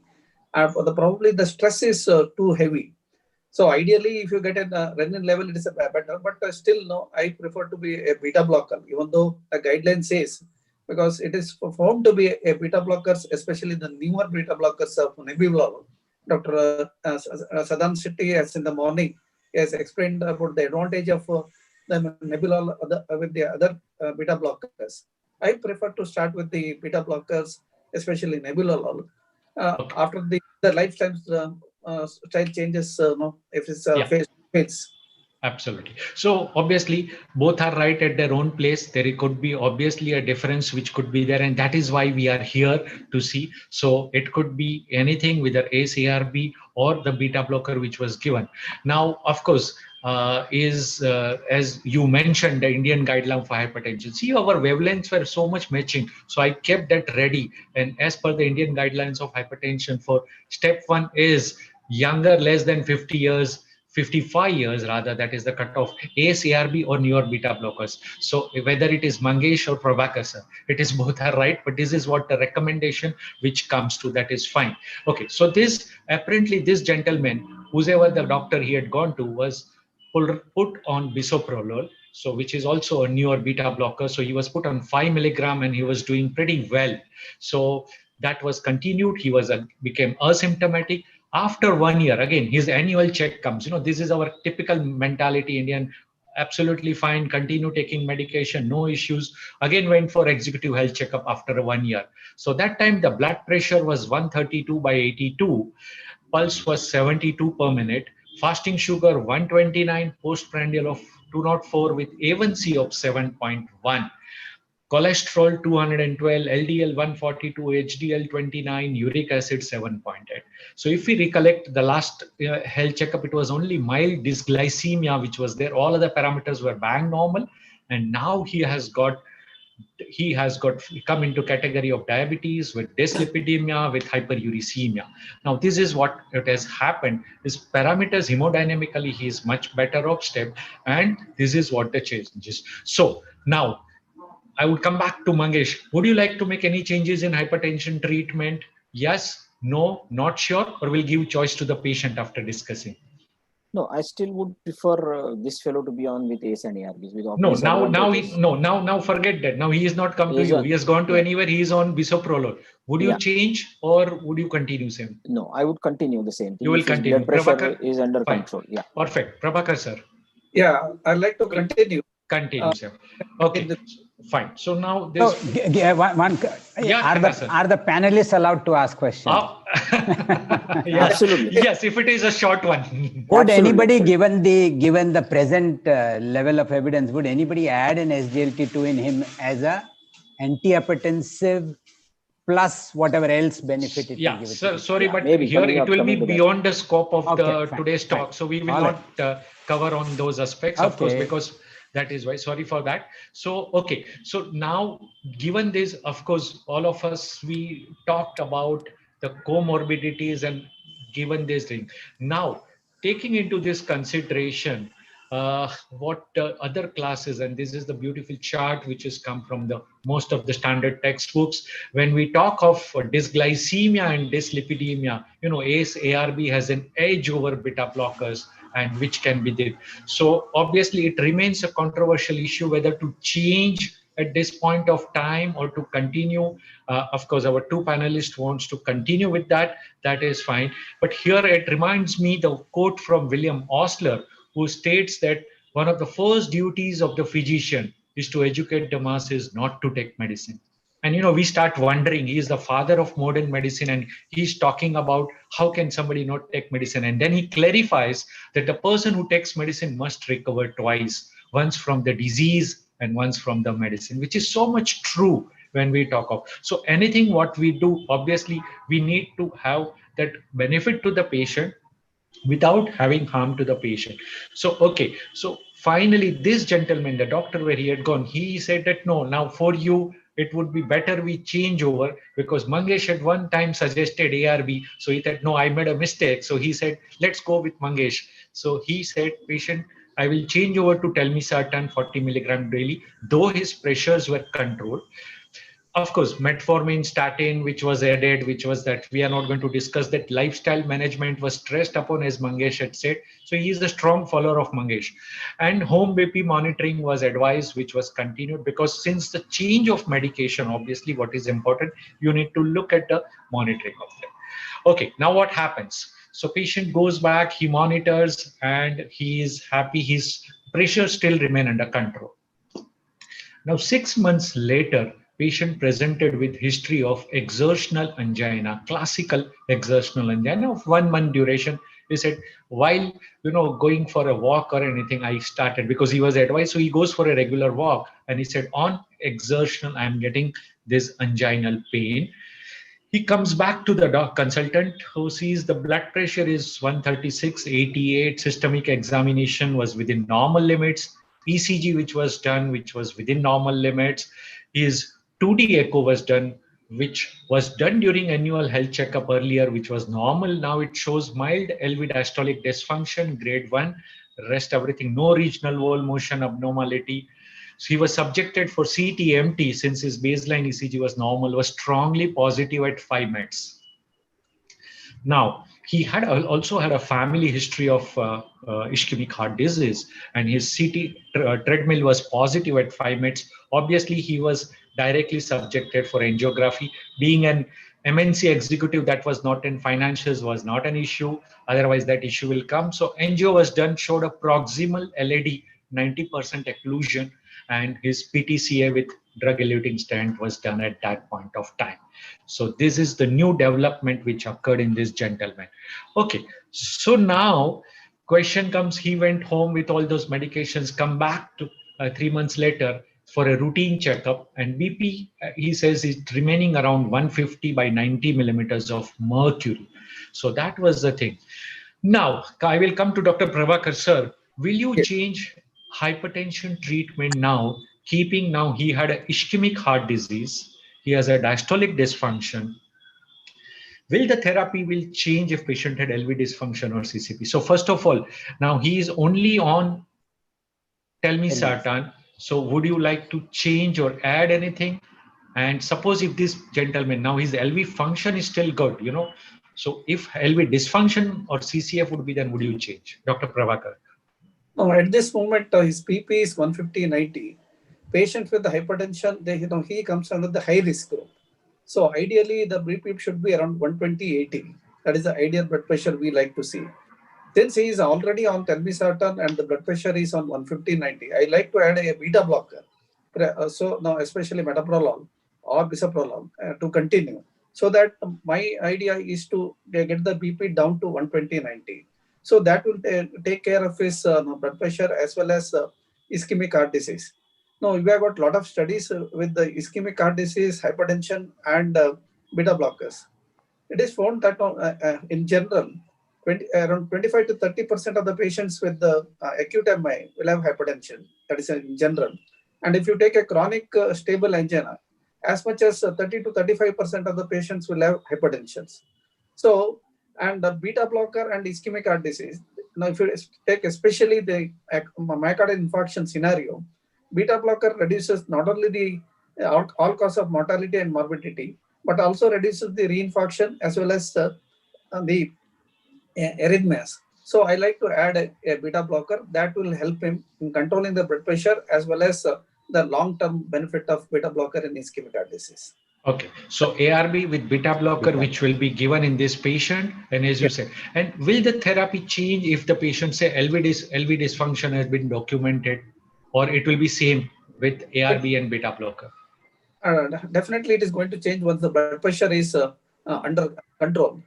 But the amount of change we have to see after 3 to 6 months. Okay, now very important patient. Now this gentleman had a BP which was allowing 2 drugs. Now if his BP would have been a normal or low normal, and if you can allow only 1 drug, so will it be a RAS blockade or will it be a beta blockade? If it is 1 drug, I think RAS is better because he has got a comorbid condition of diabetes. So beta RAS is a much more better drug. So can I interject? In this patient, why can't or why would we not add a small dose of diuretic? Exactly. That's one thing. And second, between RAS and beta blockers, as a diabetic, although he mentions most of us would put them on ARBs, but the proof of ARB being superior is only in those who have proteinuria. In those who do not have proteinuria, probably you can start any antihypertensive drug. And as he had already decided on beta blocker, it is a good choice. Anyways, he was on telmisartan plus beta blockers. A mild dose of diuretic, probably in the third situation where patient had LV dysfunction or CCF. So this is just an additional comment. Okay, exactly. Okay, fine. Just to add on, because it's asymptomatic the LV dysfunction. If it is a symptomatic LV dysfunction, definitely there is a role for a small dose of diuretics. Okay. So since it is asymptomatic, I like to see, because once the pressure is controlled, probably his LV dysfunction, diastolic dysfunction may improve. Okay. Right. Okay. So, and any specific choice for if the patient had an ACS and that time hypertension? So, what antihypertensive will it be if it allows only beta blocker or RAS blockade? Dr. Prabhakar again. No, already we have mentioned to you. That would be 30%, around 30% of the patients with acute MI, they will be having a hypertension. The first drug of choice has to be beta blocker. Is the beta blockers. Yes. Okay. Now this gentleman, of course, had a issue with the atherosclerosis in the coronaries. Now, what about if the therapy changed if he had manifested with a cerebrovascular event or a peripheral arterial disease? So, will your drug of choice for as an antihypertensive will change? So, again, Dr. Prabhakar, and then Mangesh opinion. Yeah. So, around 1/3 of the patient with the ischemic heart disease, they will be having a peripheral vascular disease. If he has a peripheral vascular disease, I like to change the beta blocker. The telmisartan I like to continue because anyhow it is not going to affect the peripheral vascular system. So in the such patient, either labetalol or carvedilol is it is both cardioprotective and it has got a benefit in the peripheral vascular system. So that will be the ideal choice.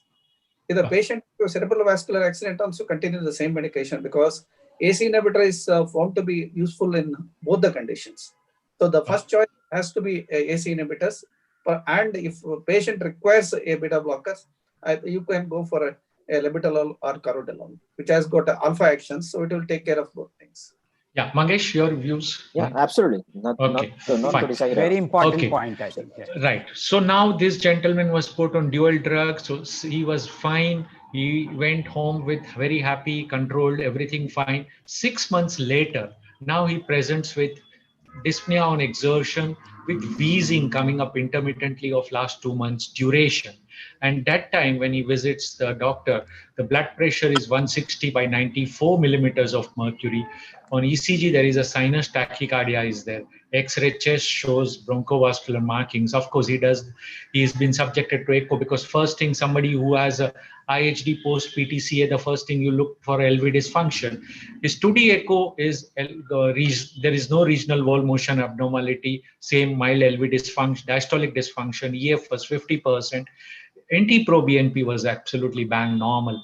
His PFT was done, which showed moderate irreversible obstruction. Now remember his profile, he has been a chronic smoker in the past. So now this gentleman, has got the time one after the other he is developing one of the issues. So it's a very classical, he is developing over a period of time is obstructive airway disease. So I will come to Mangesh. What will be a choice of antihypertensive agent in a patient who has bronchial asthma COPD? Now forget this, gentlemen. If you have to start for the first time, somebody who presents with obstructive airway disease, Mangesh. Yeah. So my still choice would stay, as a high risk individual. Forget about, okay, you wanted me to forget about this individual. Yeah. I'll still prefer, my choice of therapy would be ACE or ARB. Okay. You may have a choice of probably, utilizing the possibility of using a calcium channel. Okay. Okay. And beta blocker, are you comfortable using beta blockers or highly selective beta blockers in case of asthma COPDs? Yes, I am, but preferably if the patients are already on with beta blockers, I may not discontinue them, especially when it comes to cardioselective beta blockers. As far as initiating the new therapy, probably if the ACE or ARBs or other class are absolutely contraindicated or not possible to induce, then probably we may think about, or there is an absolute indication that associated coronary artery disease is there, or a cardiac involvement is there, then probably my choice would be beta blockers. Otherwise, fresh case, I would still, go for either ACE, ARBs or calcium channel. Okay. Again, here one point is, again, we have seen in our Indian population ACE-induced cough. Yes. So with an obstructive airway, between the ACE, ARB, would your choice will be more towards ARB compared to ACE for obstructive airway? Yeah, maybe. Yes, ARBs Okay. definitely they do have a better evidence also. And surely they have got a reduced incidence of cough. Okay. But as this guy, but the obvious thing is this, that probably looking at this fellow, if you are talking about the same fellow, if he comes back to you with wheezing and all that, that means that this fellow has started smoking again, and he is not following your instructions as far as lifestyle change and smoking cessation is concerned. So we need to really look back again, why this fellow has again, got back to this exacerbation of his chronic bronchitis, which may be probably a smoker's bronchitis that he has. Okay.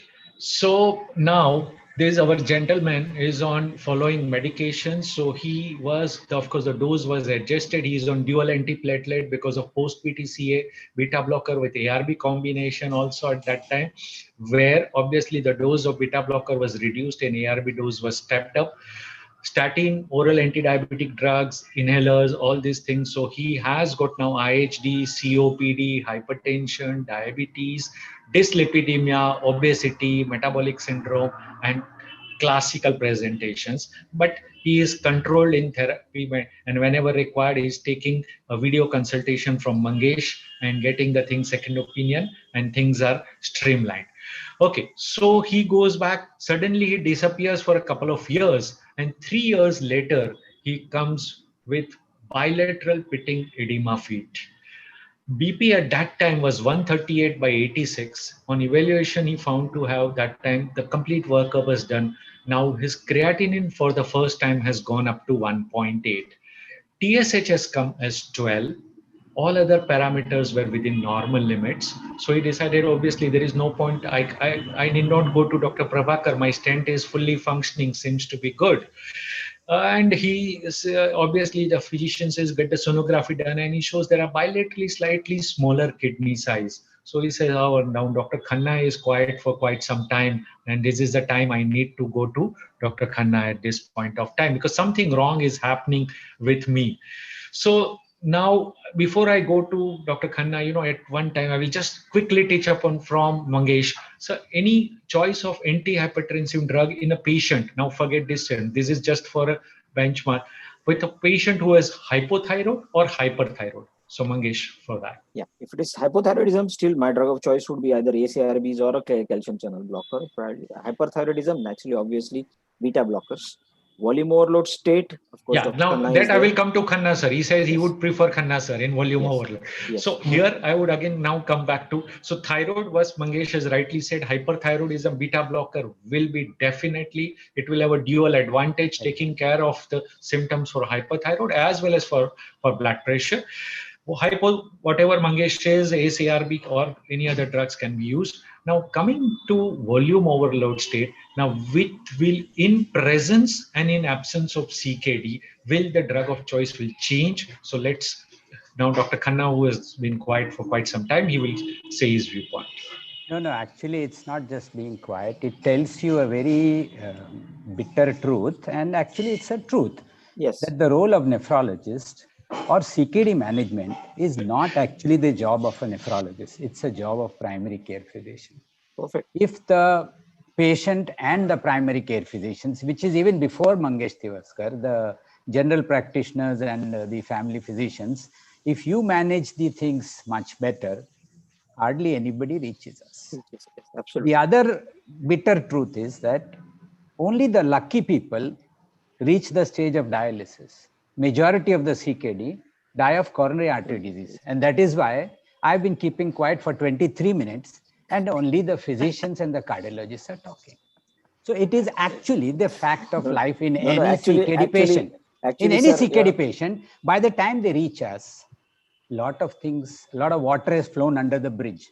And therefore, we need to act at the primary care physician level, which all of you all know, all of you all are working towards it, and everybody is trying to do. Just a good news to offer is that yesterday we got a call from International Society of Nephrology, and our foundation, Mumbai Kidney Foundation, is making the syllabus for the International Society of Nephrology for primary care physicians, so that CKD prevention begins there and not at the stage 23 minutes after the webinar begins, which means that in fact, we all were busy in messing up the case, sir. So that no, this is what the real scenario. What an important fact of life Ketan has brought out by this case. I mean, I'm just trying to cement whatever he has done. Yes. Okay. Yes, absolutely. Now the question was on volume overload and with or without CKD. Is that your question, or we'll go back to the case first? Yes. Only. So first the volume overload part. Fine. So we all know volume overload is basically a combination of, again, salt restriction, fluid restriction, and drugs. One important point before we go to the drug is that salt restriction and fluid restriction has to be in proportion. Otherwise, you'll end up with dilutional hyponatremia. So 2 grams, no salt and 500 ml, 2 grams salt and 750 ml, 3 grams salt and 1 liter, or so on. So you need to restrict both, and which is what all of us have now learned. Earlier, we used to only restrict salt and landed up in dilutional hyponatremia. So that part is first. Amongst the diuretics, we also know that at the stage when the GFR crosses or goes below 30, the role of thiazides and thiazide-like diuretics go down, although there are now some studies which are showing that you might use it even below 30. But as a standard protocol and as a teaching module, let it be that GFR 30 for thiazides and thiazide-like, above 30, and GFR below 30, we go on to loop diuretics between torsemide and furosemide. Most people prefer torsemide for 2 reasons. One, because of longer acting. 2, because maybe a little bit less of potassium alterations with torsemide compared to furosemide. Of course, furosemide is cheaper than torsemide, and therefore it is much more used. Apart from that, we have to look into the electrolytes part, whether to add a mineralocorticoid or not. I think we will come to it later on, but predominantly between GFR less than 30 versus more than 30, the choice of diuretic will there. I have many other things to add on diuretic, but we will come to it as I think you evolve. But do not, do not depend on only diuretics unless and until you add salt restriction. The effect of diuretics will be less, not only on the fluid and salt part, but also on the proteinuria part, which we will come to it later on. And that is the importance of ek chammach kam and 4 kadam jada. Yes. That's the lifestyle part which we are trying to promote. And I wouldn't miss it for this audience to inform them this ek chammach kam and 4 kadam jada slogan, because that's the basis of management of any non-communicable disease. Sorry to take your time. Go back. No, absolutely. Now, it always is an issue. Me and Mangesh faces this issue. Whenever we said, RAS blockade is the ideal renoprotective agent. And whenever we start them, the nephrologist sees and then they knock it off. Whenever we don't start, nephrologist say, hey, why did you start? You should have started this. This is always an issue, which is that Mangesh would agree for it. So that is the definition of a nephrologist. Yes, that is what exactly how smart nephrologists are, So now tell me, now with the newer recommendation coming, is there any level of serum creatinine or eGFR where you will stop RAS blockade therapy? Will it be 1.5, 2, 3, or continue irrespective of creatinine level? What will be your take on that? So before we reach there, the same thing we are doing now. Our definition has changed from RAS blocker stoppage to Vimada stoppage to SGLT2 stoppage. When you are not starting, I am starting. When you are starting, I am stopping. That is the same definition. And me and Mangesh face the same thing. So anyway, coming back to that, and then I would want the 2 slide back, one important point to be made, which you presented on the small kidney part. So we'll come to that also later on. Anyway, present knowledge, and we've learned basically in 20 years, renal and IDNT was 20 years back, how to use RAS blocker. The same thing is going to happen, how to use Vimada, how to use SGLT2. In the beginning, we use it haphazardly and we face certain problems. But now we know for sure that RAS blocker is not so much of a creatinine problem as to the potassium problem in many cases when you stop. So generally you stop RAS blocker if there's an acute rise more than 30% in the creatinine. But otherwise, beyond that, we all know that creatinine is going to stabilize, and in fact over the months and years it will improve. So at no level of creatinine you need to stop it if it is the natural progression of creatinine as per CKD. We use it in dialysis patients also if the potassium is okay. So I can't say more than that in terms of the GFR usage. So at any level of GFR you can use it, but the problem is potassium. And obviously we have now areas in which we can handle potassium a little differently in addition to what we are already doing. So when you use RAS blocker, apart from using it, you will have 2 or 3 warnings to him. One, don't use any potassium containing. So diet plays an important part in RAS blockade in CKD. So use RAS blockade, avoid completely the potassium containing items if the potassium is more than 4.6. In addition, we know that you will not use other drugs which will add on to the potassium increasing. For example, simple drug which escapes our mind is beta blocker. It can also add on to the hyperkalemia part of RAS blocker. We forget if you add Septran, it contains trimethoprim, which will increase potassium. Sometimes you use heparin, which contains potassium, which will increase hyperkalemia. So you will cut out the diet part and all the other drugs which can increase potassium, and then you can use RAS blocker to whatever level you want of creatinine, if that satisfies the answer. So here, what very important message is that, it is not just the cutoff of any creatinine level. You need to take individual cases. Potassium needs to be monitored, and you really look for it. Okay. So here, one more point. When you start your RAS blocker, see that the volume bit is euvolumic.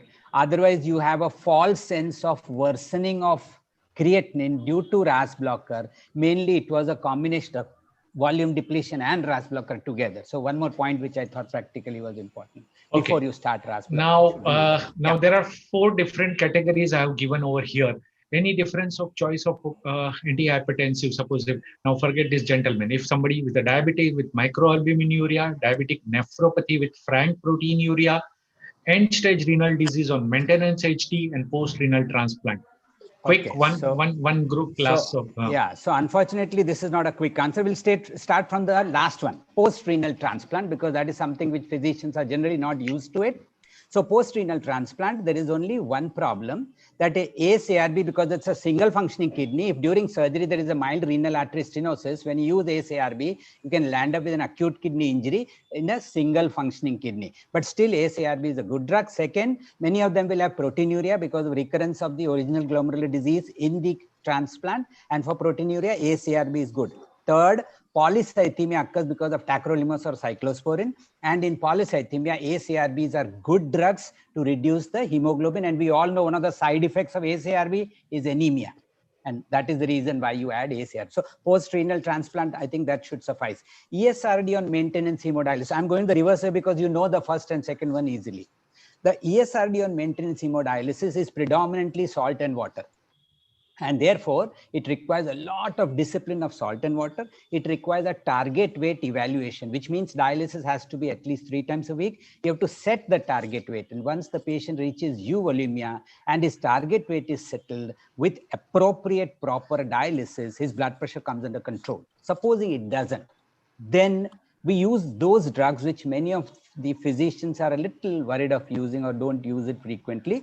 Apart from the calcium blockers, which are commonly used in CKD patients on regular dialysis, beta blockers, again, we use predominantly as an add-on drug. And again, it's carvedilol, which is the preferred drug. If you're using atenolol or metoprolol, these are dialysable. So you must use it post-dialysis. So actually, atenolol, metoprolol can be used alternate day based on dialysis, and therefore you can start it post-dialysis. Diabetic nephropathy with proteinuria, we all know ACRBs are the best drugs, but then there are many drugs now we know which can reduce proteinuria. So let me just enlist some of them.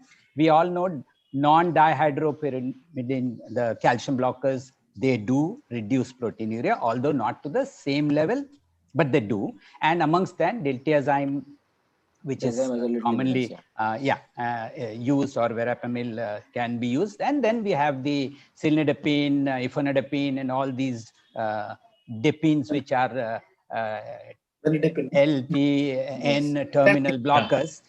All of them are basically helpful in proteinuria reduction. We also know that MRAs, or mineralocorticoid receptor antagonists. This is the sign of old age. Yes. And I think if the blood pressure is controlled to 120/80, the chance of dementia are much less. And that's the reason why you should bring down in 120/80 in many of. So anyway, the MRAs are also protein restricting agent. They reduce the proteinuria.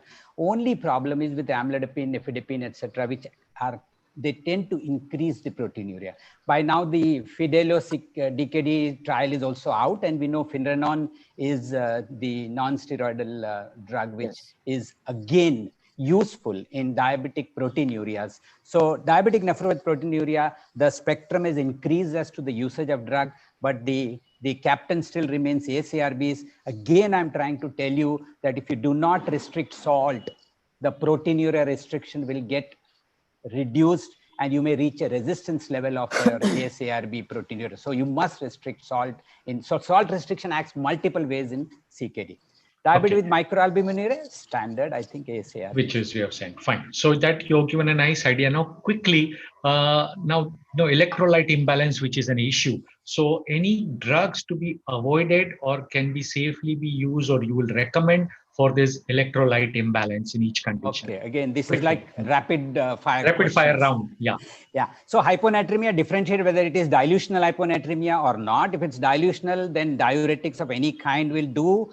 Preferably the furosemide group or torsemide groups cause less hyponatremia compared to thiazides or thiazide-like drugs, and you'll be surprised the amount of severe hyponatremia even with 1.25 milligram of indapamide or 6.25 milligram of even chlorthalidone. So remember, thiazides and thiazide-likes are worse than the furosemide or torsemide group as far as hyponatremia is concerned. Absolutely. Hypernatremia, predominantly it is more of volume depletion or dehydration, and therefore you can't use diuretics in this case. Hypokalemia, once, as Dr. Anuj had mentioned, first rule out secondary causes when you have unprovoked hypokalemia, although not in all cases, but predominantly unprovoked hypokalemia, rule out those things. Otherwise, you can use mineralocorticoid, mineraloreceptor antagonist, or even triamterene and amiloride can be used, or you could just simply supplement a bit of potassium. Between furosemide and torsemide, I told you, if you are in a stage where you need to use loop diuretics,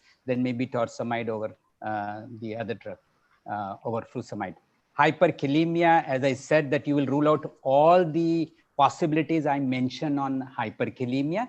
Between you obviously will avoid mineral MRAs. I think I find it difficult to pronounce the full name. So you will avoid MRAs, you will avoid beta blockers at times if the potassium is causing a lot of problem, especially in combination with ACRBs, if it's possible. If it's compulsion, then there is no problem.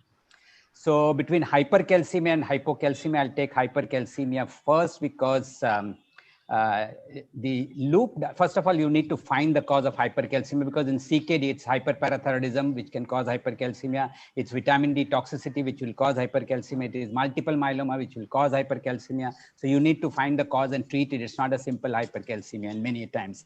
Second, loop diuretics are actually the treatment for hypercalcemia.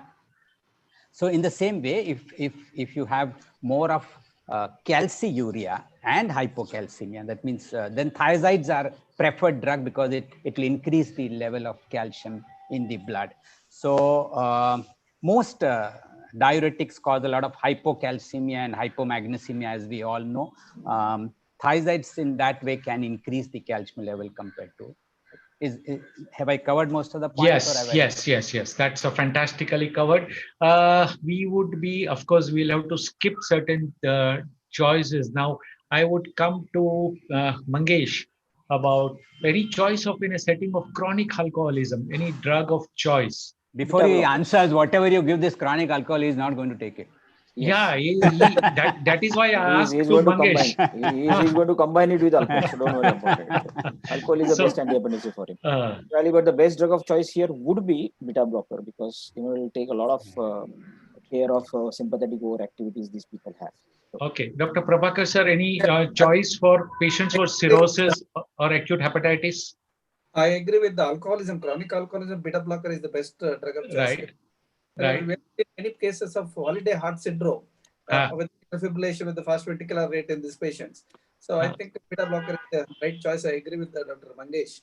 Okay, right. But Ketan, if you have said that he has reached the stage of alcoholic cirrhosis with portal hypertension, then MRAs would come or aldactone will come. Yeah, but in continuation, if you have reached that stage, beta blockers also will take care of his portal hypertension. Yes, sure, definitely. Now, just to recollect, our gentleman was a social drinker, so he did not reach this stage. So this is just he got everything. So that is why we did not have hepatologist. Otherwise, we would have Malina Madam over here as one of the panelists. So this gentleman was a social drinker, so did not reach that stage.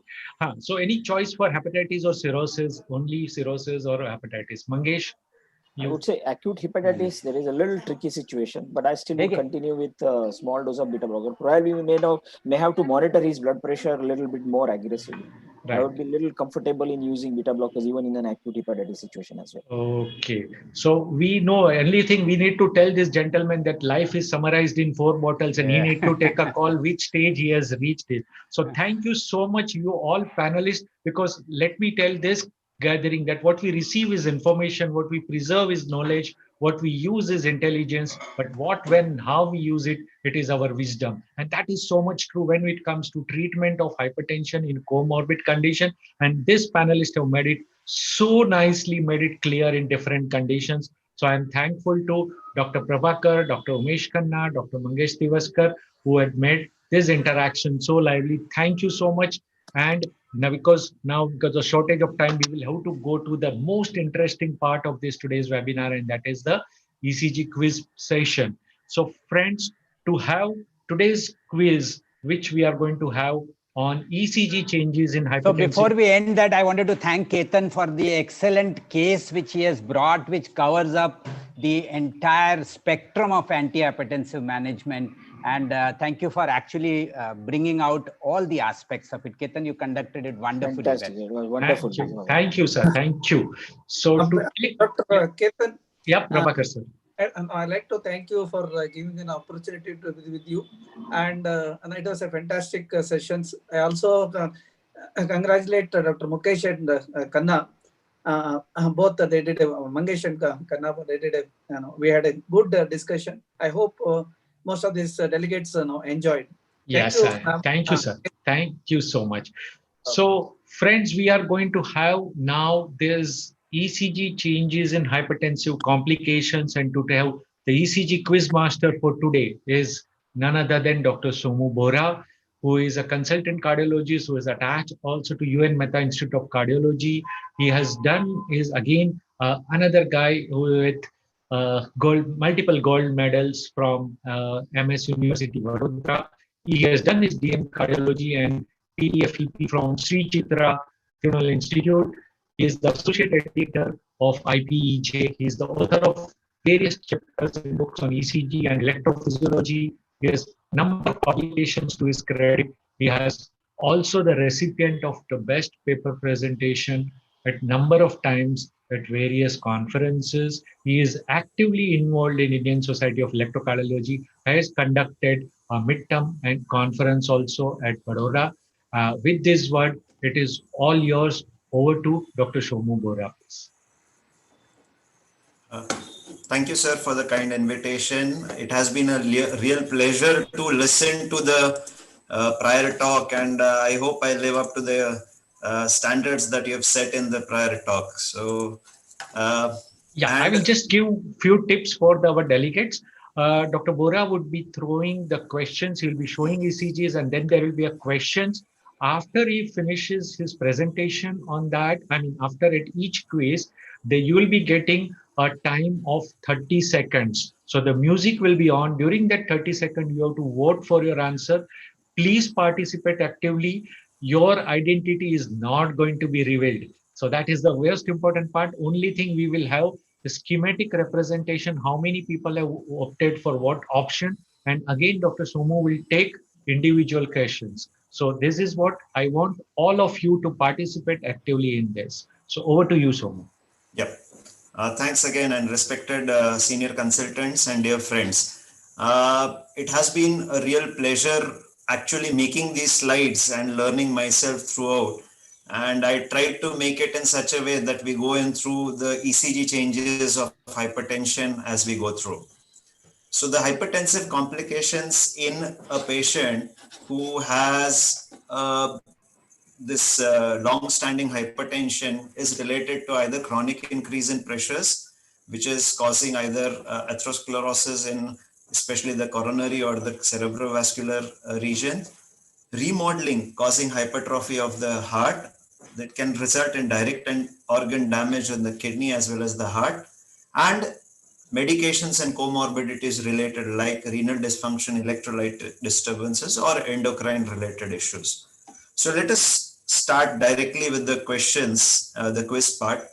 So the question first would be, which ECG suggests high risk? So we'll see the ECGs one by one, and then I'll put up a question lastly. So this is the ECG 1.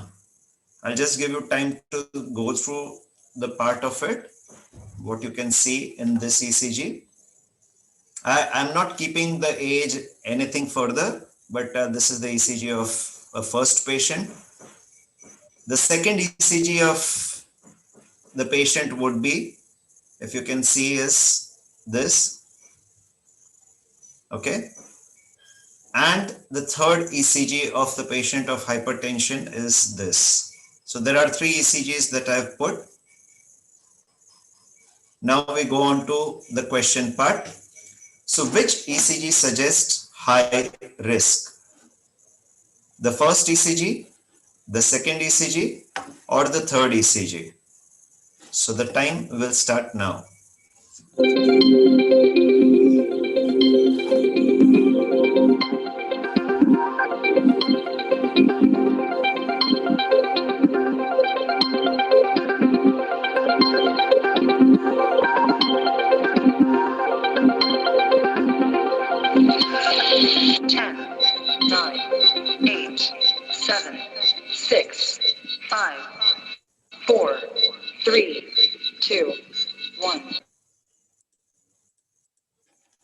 So if we see this, the first question, the third ECG is said 50% votes, 37.5% ECG2, and 12.5% ECG1. So we'll go back and see what exactly should be the answer. So we'll go with the majority, 50% had answer. Why this? Why this? So let us answer why this. If you see here, the QRS is wide. It's more than 120 milliseconds. There is actually notching in the QRS. There is left axis deviation. And if you see, there is a deep S wave in V6 suggesting left anterior fascicular hemiblock. As well as if you see by voltage criteria, it's not very high, but see, if you see AVL, that goes into the voltage criteria of LVH. Now, when you find this, so LVH criteria, if you see all the LVH criteria, this is plainly based on voltage. This Sokolov, Lyon, Cornell, Framingham, these are voltage. But when you see the Romhilt S-test criteria, which is a point score system, here you see it has voltage, but it also takes into account the STT changes, which are typical of LVH, with or without digitalis. So if not taking digitalis, it's 3. Left atrial abnormality, if it is present, then that is seen by left atrial enlargement. It also has a higher pointage system. If you have left axis deviation and the QRS duration is wide with a longer intrinsic coil deflection, then it also is given points. And if you have 5 or more points, the chances the patient has LVH is high, though it has a less sensitivity, is highly specific, right? Why it is important that when there are more ECG changes, what is the risk? So this was a Finnish study in which said that if the QRS duration is more than 110 milliseconds, or if the QRST angle, which is defined as the change from a QRS axis to a T-wave axis, if it is more than 100 degrees, or if there is left ventricular hypertrophy with the Romhill-Testis scoring of more than 5, or by Sokolov-Lyon criteria, and if there are T-wave inversions, which will occur with left ventricular hypertrophy, the chances that if there are more than 2, so 2 or more abnormalities are present, there is a 3 times more risk at 3 years follow-up and even at 10 years follow-up in patients who have these ECG abnormalities as compared to those who don't have the ECG abnormalities. So presence of 1 or more ECG abnormality itself, if a patient is hypertensive, suggests higher risk on follow-up, the risk of sudden cardiac death especially. And why? What is the rationale for it? It is seen that if the QRS duration increases by 10 milliseconds, the risk increases by 18%, and there is a 2.5-fold risk if the QRS duration is over 110 milliseconds.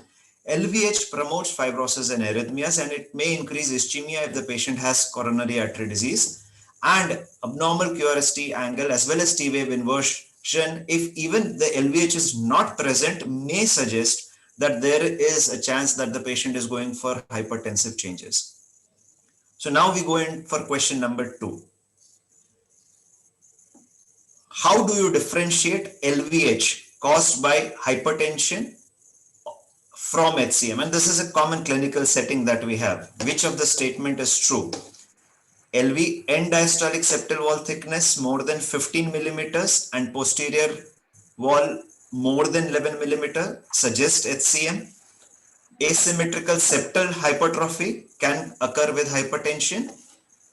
Presence of systolic anterior motion of the mitral leaflet, outflow tract obstruction, and more fibrosis seen in as late gadolinium enhancement on MRI suggests HCM, or all the above statements are correct.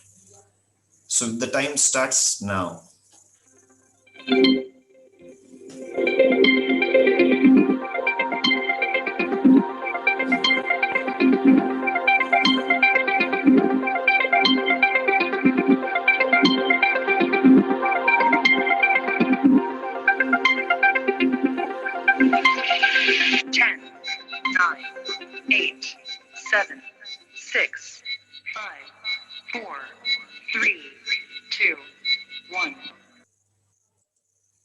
Yeah, so we go on to the voting. If you see the number of votes, most have said that C. So it's an equal between C and D, in which they've said that if there is presence of SAM, if there is presence of late gadolinium enhancement, or there is obstruction, then it is there.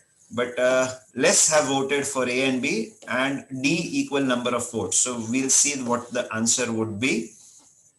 So if you see this, the fourth is all the above statements is true. If you see this echo, there is concentric, but if the septal wall thickness is more than 15 millimeters, is rare with hypertension, and it's generally related to LVH. Asymmetrical septal hypertrophy can occur with hypertension. In that you have to see for the ratio, the septal to posterior wall ratio, and if it is more than 1.3 to 1.5 times, this suggests HCM. And a septal bulge is characteristic of HCM, SAM, LVOTO, and late gadolinium enhancement. So all the three are actually correct. Other markers which suggest HCM are a patient who has normal blood pressure with LVH. So obviously you have to think that way, that the patient doesn't have hypertension and the patient has LVH. So it cannot be hypertensive related. Family history of HCM. Symptoms, patient has symptoms of diastolic dysfunction like breathlessness on presentation, which generally is absent with hypertensive patients unless it is late. Genetic testing and biopsy later on. So if I were to actually put in a chart the causes of LVH, hypertensive versus hypertrophic cardiomyopathy, these are the differentiating feature, especially when you see the echo also. So increased echogenicity is generally seen with hypertensive amyloid as glycogen storage with the other differential diagnosis. The rest, it is occasionally seen only.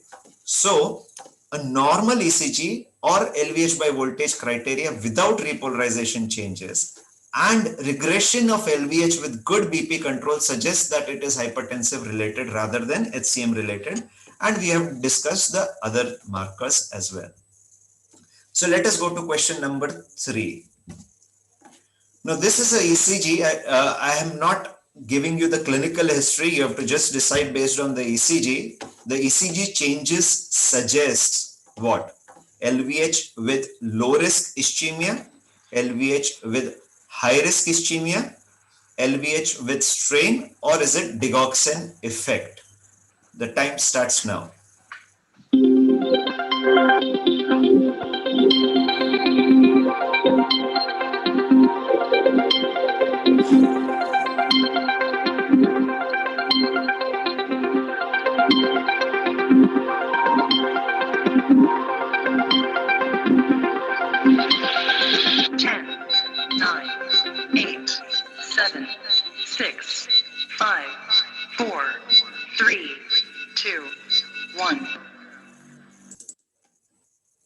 So let us see the number of votes. So 9% have said for low risk ischemia, 27% have voted for high risk ischemia with LVH. LVH with strain people have the maximum number of votes, that is 41%, and digoxin effect 16%. So let us go back to the ECG and see what should be the answer. So what do you see in this ECG? What we see in this ECG is that there are deep T wave, which are bilaterally symmetrical T wave inversion. Both the limbs are equally, they are actually present in the inferior as well as anterior leads. So if you see 2-3 AVF, V2, V3, V4, V5, V6, there are tall R waves. But what do you see more? You see a QT is prolonged. QT is nearly 600 plus millisecond, right? And there is mild ST elevation in AVR. So what does that suggest? Corrected QT interval prolonged. So do you think that the QT will get prolonged in LVH? Very unlikely unless the QRS widens or there is electrolyte imbalance.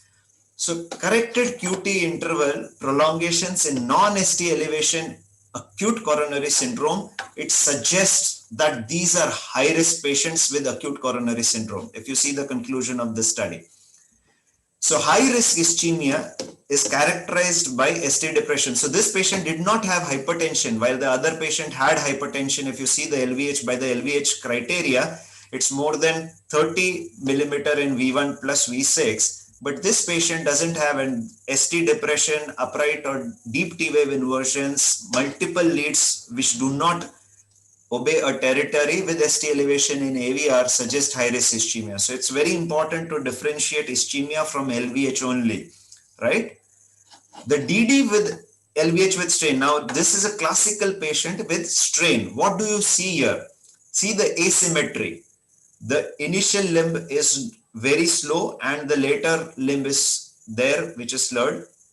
So it is very fast, and you can see the LVH criteria which is there, and you also see mild ST depression, but it's more common. So more seen in V5, V6, V4. The ST depression and everything is not very common in the limb leads. So it's more common in the chest leads, especially V4, V5 leads, right? So how do you differentiate LVH with strain with ischemia? Is symmetry of the T waves. The T wave the T wave Inversion, if it is very symmetrical, suggests more of ischemia. If it is asymmetrical, strain can happen. And what about digoxin? Generally, the patient will give a history of digoxin, and generally it is given in to control heart rates, especially in rheumatic heart disease or atrial fibrillation with heart failure. You have left atrial enlargement, and what you typically see is a reverse tick mark sign. The features can be the PR prolongation. There can be QT shortening. Also, toxicity. We are not talking about toxicity; it's more about effect. So flattened, inverted or biphasic T wave, especially in V4, V5. So this is flattened, inverted or biphasic T waves. Peaking of the terminal portion of the T waves, the terminal portion gets peaked up. This is merging with the P waves. You can have U waves, and there might be some J point depression, especially in places where there are tall R waves. Arrhythmias like blocks, multifocal atrial tachycardia with block bidirectional VT can occur if there is toxicity. Okay, so we go in for the next question, question number 4. This is a ECG of a 70-year-old lady having hypertension who was found to be unconscious. What is the best possible explanation that you can give with this ECG? So see the ECG first. I've just kept the chest leads rather than the limb leads. So this is just the chest leads. And now we go into the question. You should consider myocardial ischemia and low cardiac output or arrhythmia causing unconsciousness and start with antiplatelets and heparin. Consider long QT and related arrhythmia causing the unconsciousness. Consider subarachnoid bleed and immediately ask for brain imaging, or consider drug toxicity or endocrine issues causing syncope and ECG changes.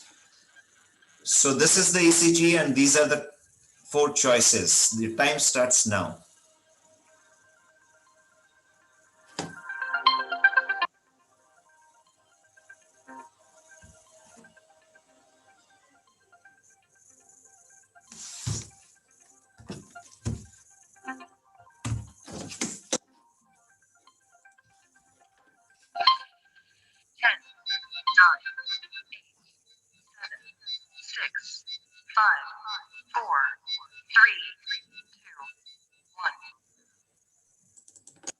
Yes, so we'll go to the answer. So 30% have considered long QT. Nobody has considered myocardial ischemia because of T-wave inversions. So we had discussed that.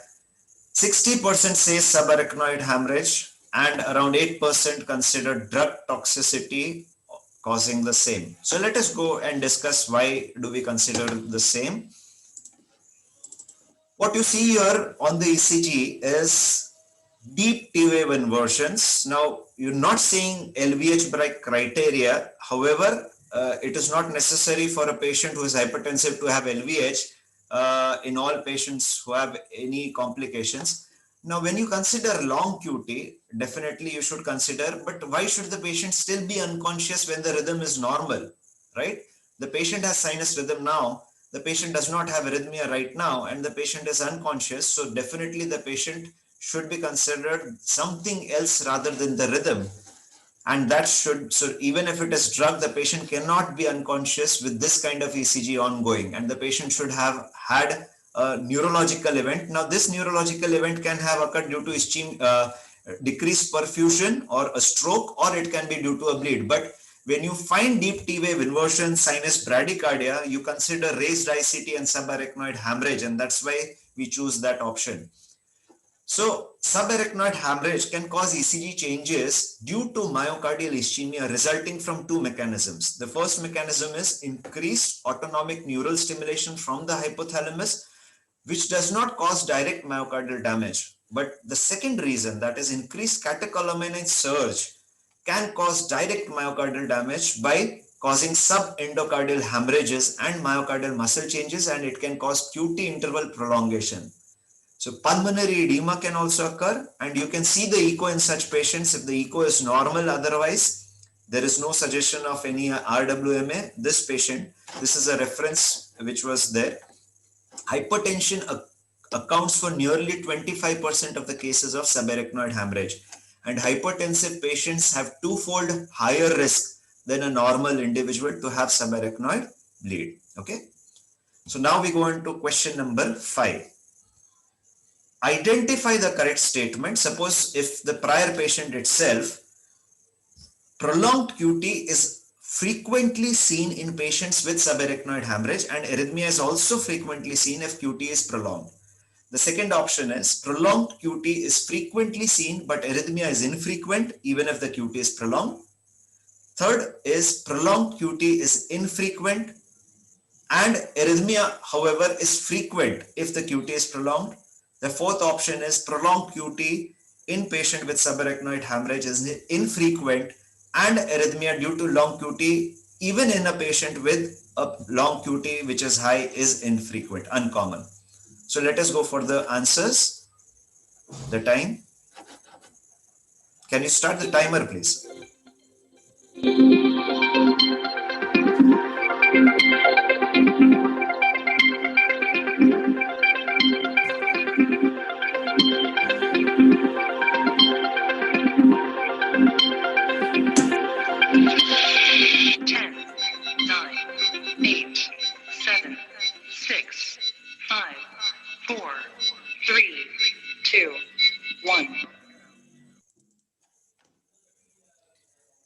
Right, so question number 5. Now, it's a mixed bag where nearly 25% are there initially. Most have voted for question answer number C, which is prolonged QT is infrequent, but however, when it is present, then arrhythmia is frequent.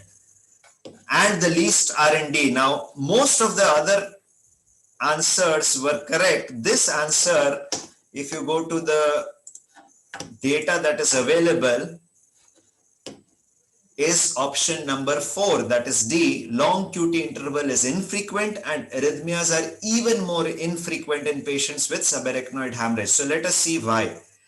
The data suggests that ECG changes occur in 27 to 100% in various studies, and it depends mainly when do you take the ECG. So if you take the ECG within the first 48 to 72 hours, in most of the times you will get ECG changes, of which the ECG changes in subarachnoid hemorrhage are high R wave, so increased R wave height, ST depression in 15%, T wave changes and large U waves are most common.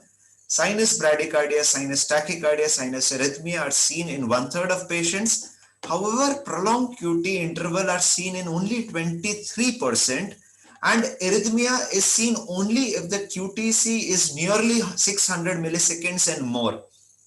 So you have only 1/4 of patients who have prolonged QTC in subarachnoid hemorrhage, and of which the QTC should be very high so as to cause an arrhythmia. And we generally don't see arrhythmias in patients with subarachnoid bleed. So the answer that QTC prolongation is infrequent and arrhythmias are even rare in patients with subarachnoid hemorrhage. Okay. So now next move on to question number 6, which relates to this patient's ECG, a 76-year-old lady admitted with pulmonary edema.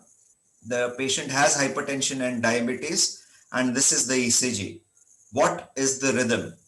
A, is it atrial tachycardia? Second, is it atrial flutter? Is it atrial fibrillation, or is it multifocal atrial tachycardia? Please start the time.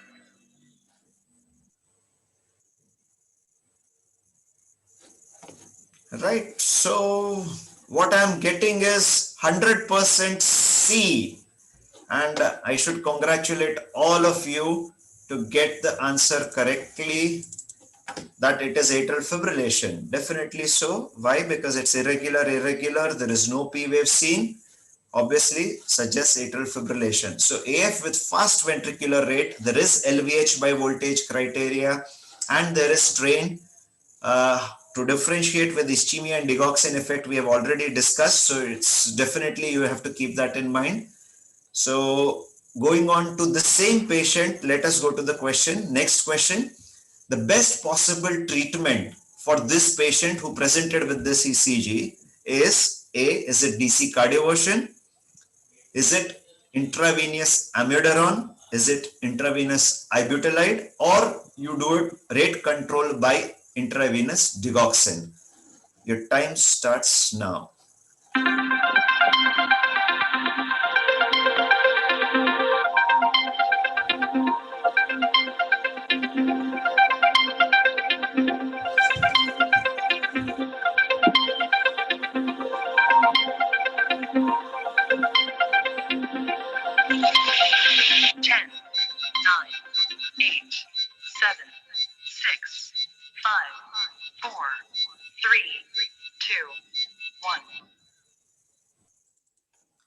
Okay, so the best possible treatment, DC cardioversion people have mentioned 20%, intravenous amiodarone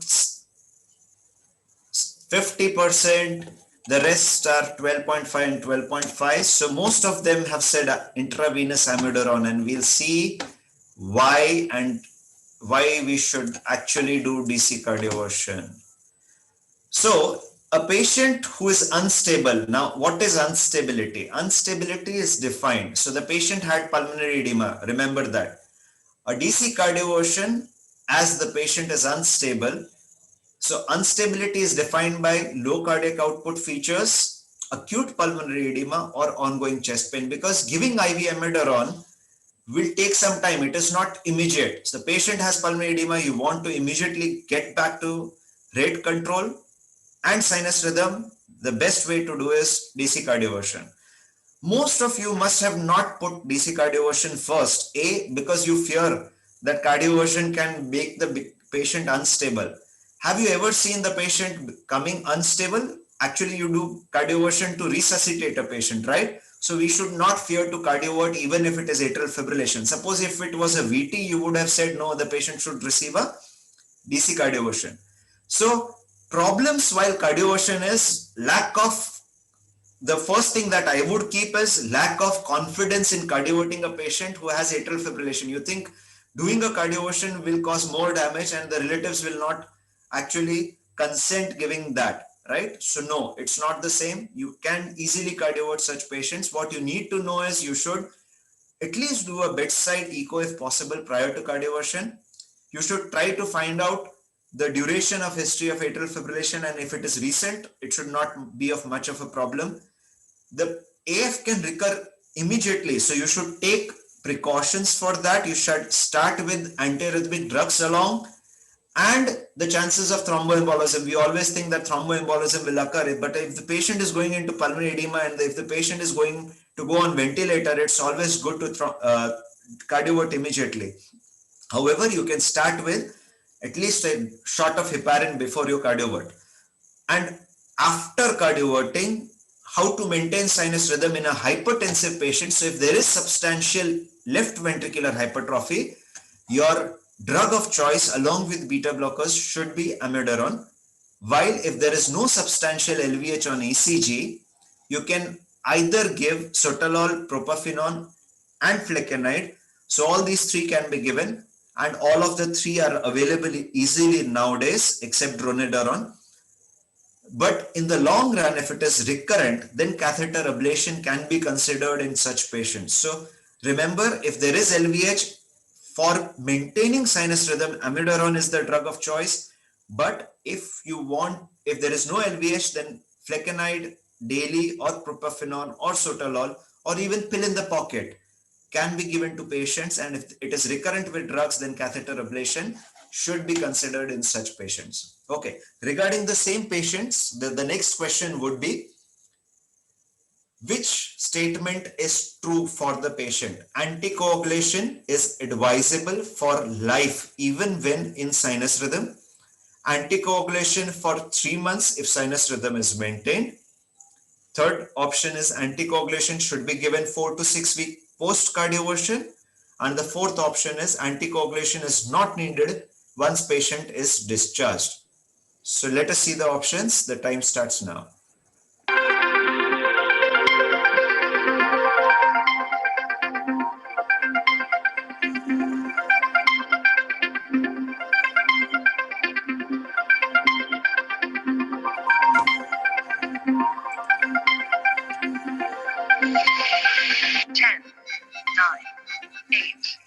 6, 5, 4, 3, 2, 1. Okay, so the question 8, the answers received are: people have written anticoagulation for life 11%, 3 months 20%, 50% have said 4 to 6 weeks only, and not to be given in 20% if the patient has achieved sinus rhythm. So let us see what is the answer.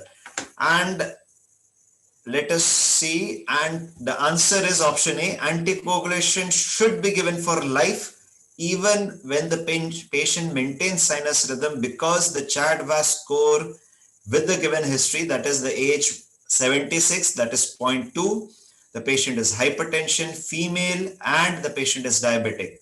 So why do we do that? See this flowchart, it will summarize. So if the patient is hemodynamically unstable with acute atrial fibrillation, and if the duration is less than 12 hours with no recent stroke or TIA, and the CHAD-VAS score is less than 2 with the new duration being less than 2 days, you should give immediate intravenous heparin and cardiovert preferably. Once cardioversion is done, anticoagulate for 4 weeks post cardioversion. Now see, remember this step. Long-term anticoagulation is based on the CHAD-VAS score. So if the CHAD-VAS score was less than 2, the patient would have received only 4 weeks post cardioversion. But if the CHAD-VAS score is more than 2 or more, then the patient should be on long-term anticoagulation, irrespective that the patient right now is maintaining sinus rhythm. So it's very important. However, if the patient had valvular atrial fibrillation, you did a echo, the patient had a recent stroke, or if the CHAD-VAS score was more than 2 with a duration of symptoms more within 48 hours, or if the duration of symptoms are more than 48 hours, and the patient is otherwise stable, so not patient in pulmonary edema, the patient has just walked on, the therapeutic anticoagulation should be given 3 weeks prior before cardioversion, and you need to exclude a LA thrombus by doing a TE, then cardiovert, continue 4 weeks, and then reassess the CHAD-VAS score. Now remember, this patient, if the patient was 64 and now after 1 year the patient becomes 65, so the CHAD-VAS score increases. On follow-up, the patient can become diabetic, so you need to reassess continuously. Also remember, patients who are hypertensive and the BP is uncontrolled, the Hasbled score is high, you need to control the blood pressure very importantly when you can give long-term anticoagulation. So this is a very important message, clinical, that you should consider for anticoagulation in patients who have atrial fibrillation. Okay, we go into the last 2 questions. This is question number 9. In the same patient, you had atrial fibrillation, the patient had hypertension, diabetes. The preferred antihypertensive for this patient would be which? A, is it beta blockers, ACE inhibitors, ARBs, diuretics, or any combination of the above drugs? After the session, I think you should be able to answer very easily. The time starts now.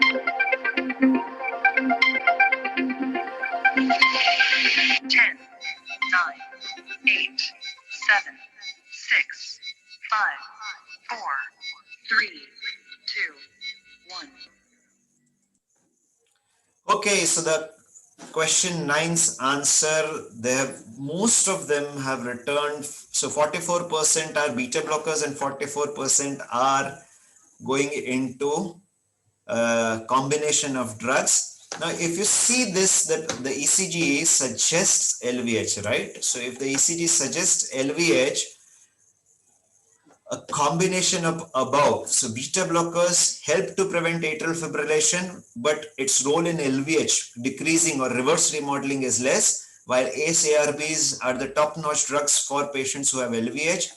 Patients who have gone into pulmonary edema and fluid overload, diuretics can be used. So if you see this chart, it summarizes antihypertensive effects may be good for all, but anti-hypertrophic effects, the best are ACE inhibitors or ARBs, beta blockers, and calcium channel blockers or diuretics are not good for anti-hypertrophic effects. So we need to use a combination. Beta blockers definitely would help to prevent atrial fibrillation to a certain extent, but ACE inhibitors are best when you have LVH or patients who have not problems with ACE inhibitors can receive calcium channel antagonists also.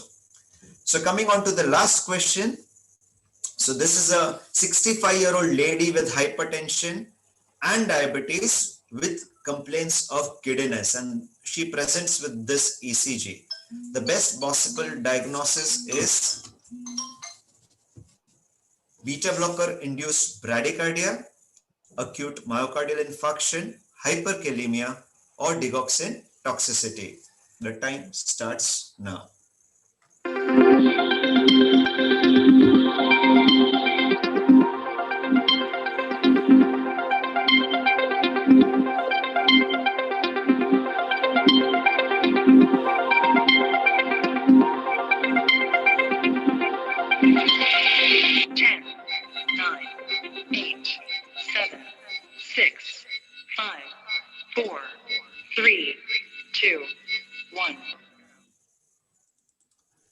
Okay, so the last question's answer, it's a mixed bag, but most of the votes are in favor of hyperkalemia, 37.5. The rest are divided into bradycardia because of beta blockers, acute MI, and digoxin toxicity. So let us go back to the ECG and see what is the answer. So if you see this, what does the ECG show? It shows sinus bradycardia, mild PR prolongation. You see the PR is around 200 milliseconds plus.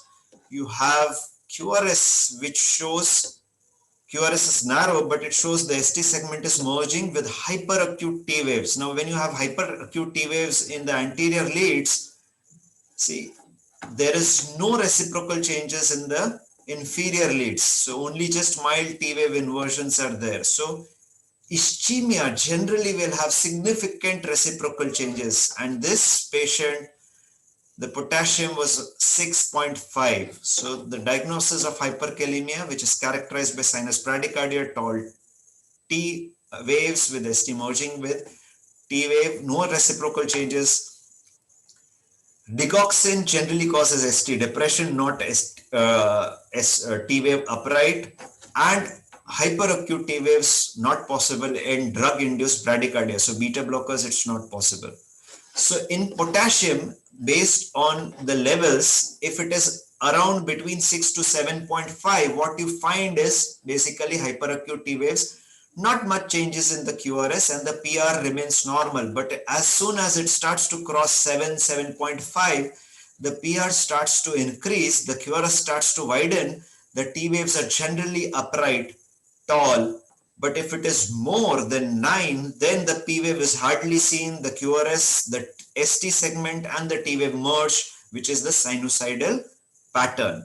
So this hyperkalemia is not uncommon when the patient is hypertensive, especially if they are elderly. If the patient is on ACE inhibitors or ARBs, or the patient is taking mineralocorticoid inhibitors, the patient is a diabetic, and as Dr. Umesh had said, renal dysfunction, you have to monitor patients who are this, and if you give ACE inhibitors, even if the patient is not taking drugs and the patient is hypertensive, because of renal dysfunction, the patient can have hyperkalemia.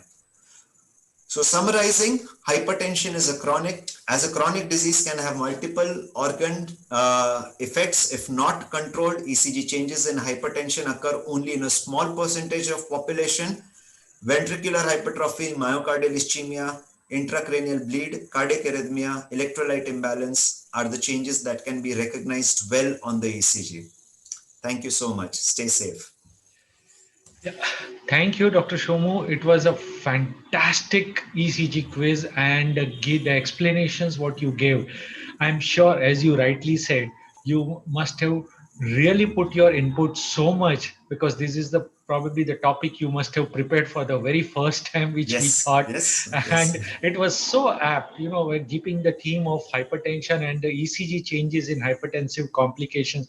You need to really put it, and we could see it could module into a very nice and encapsulated ECG quiz session. So that was a fantastic session.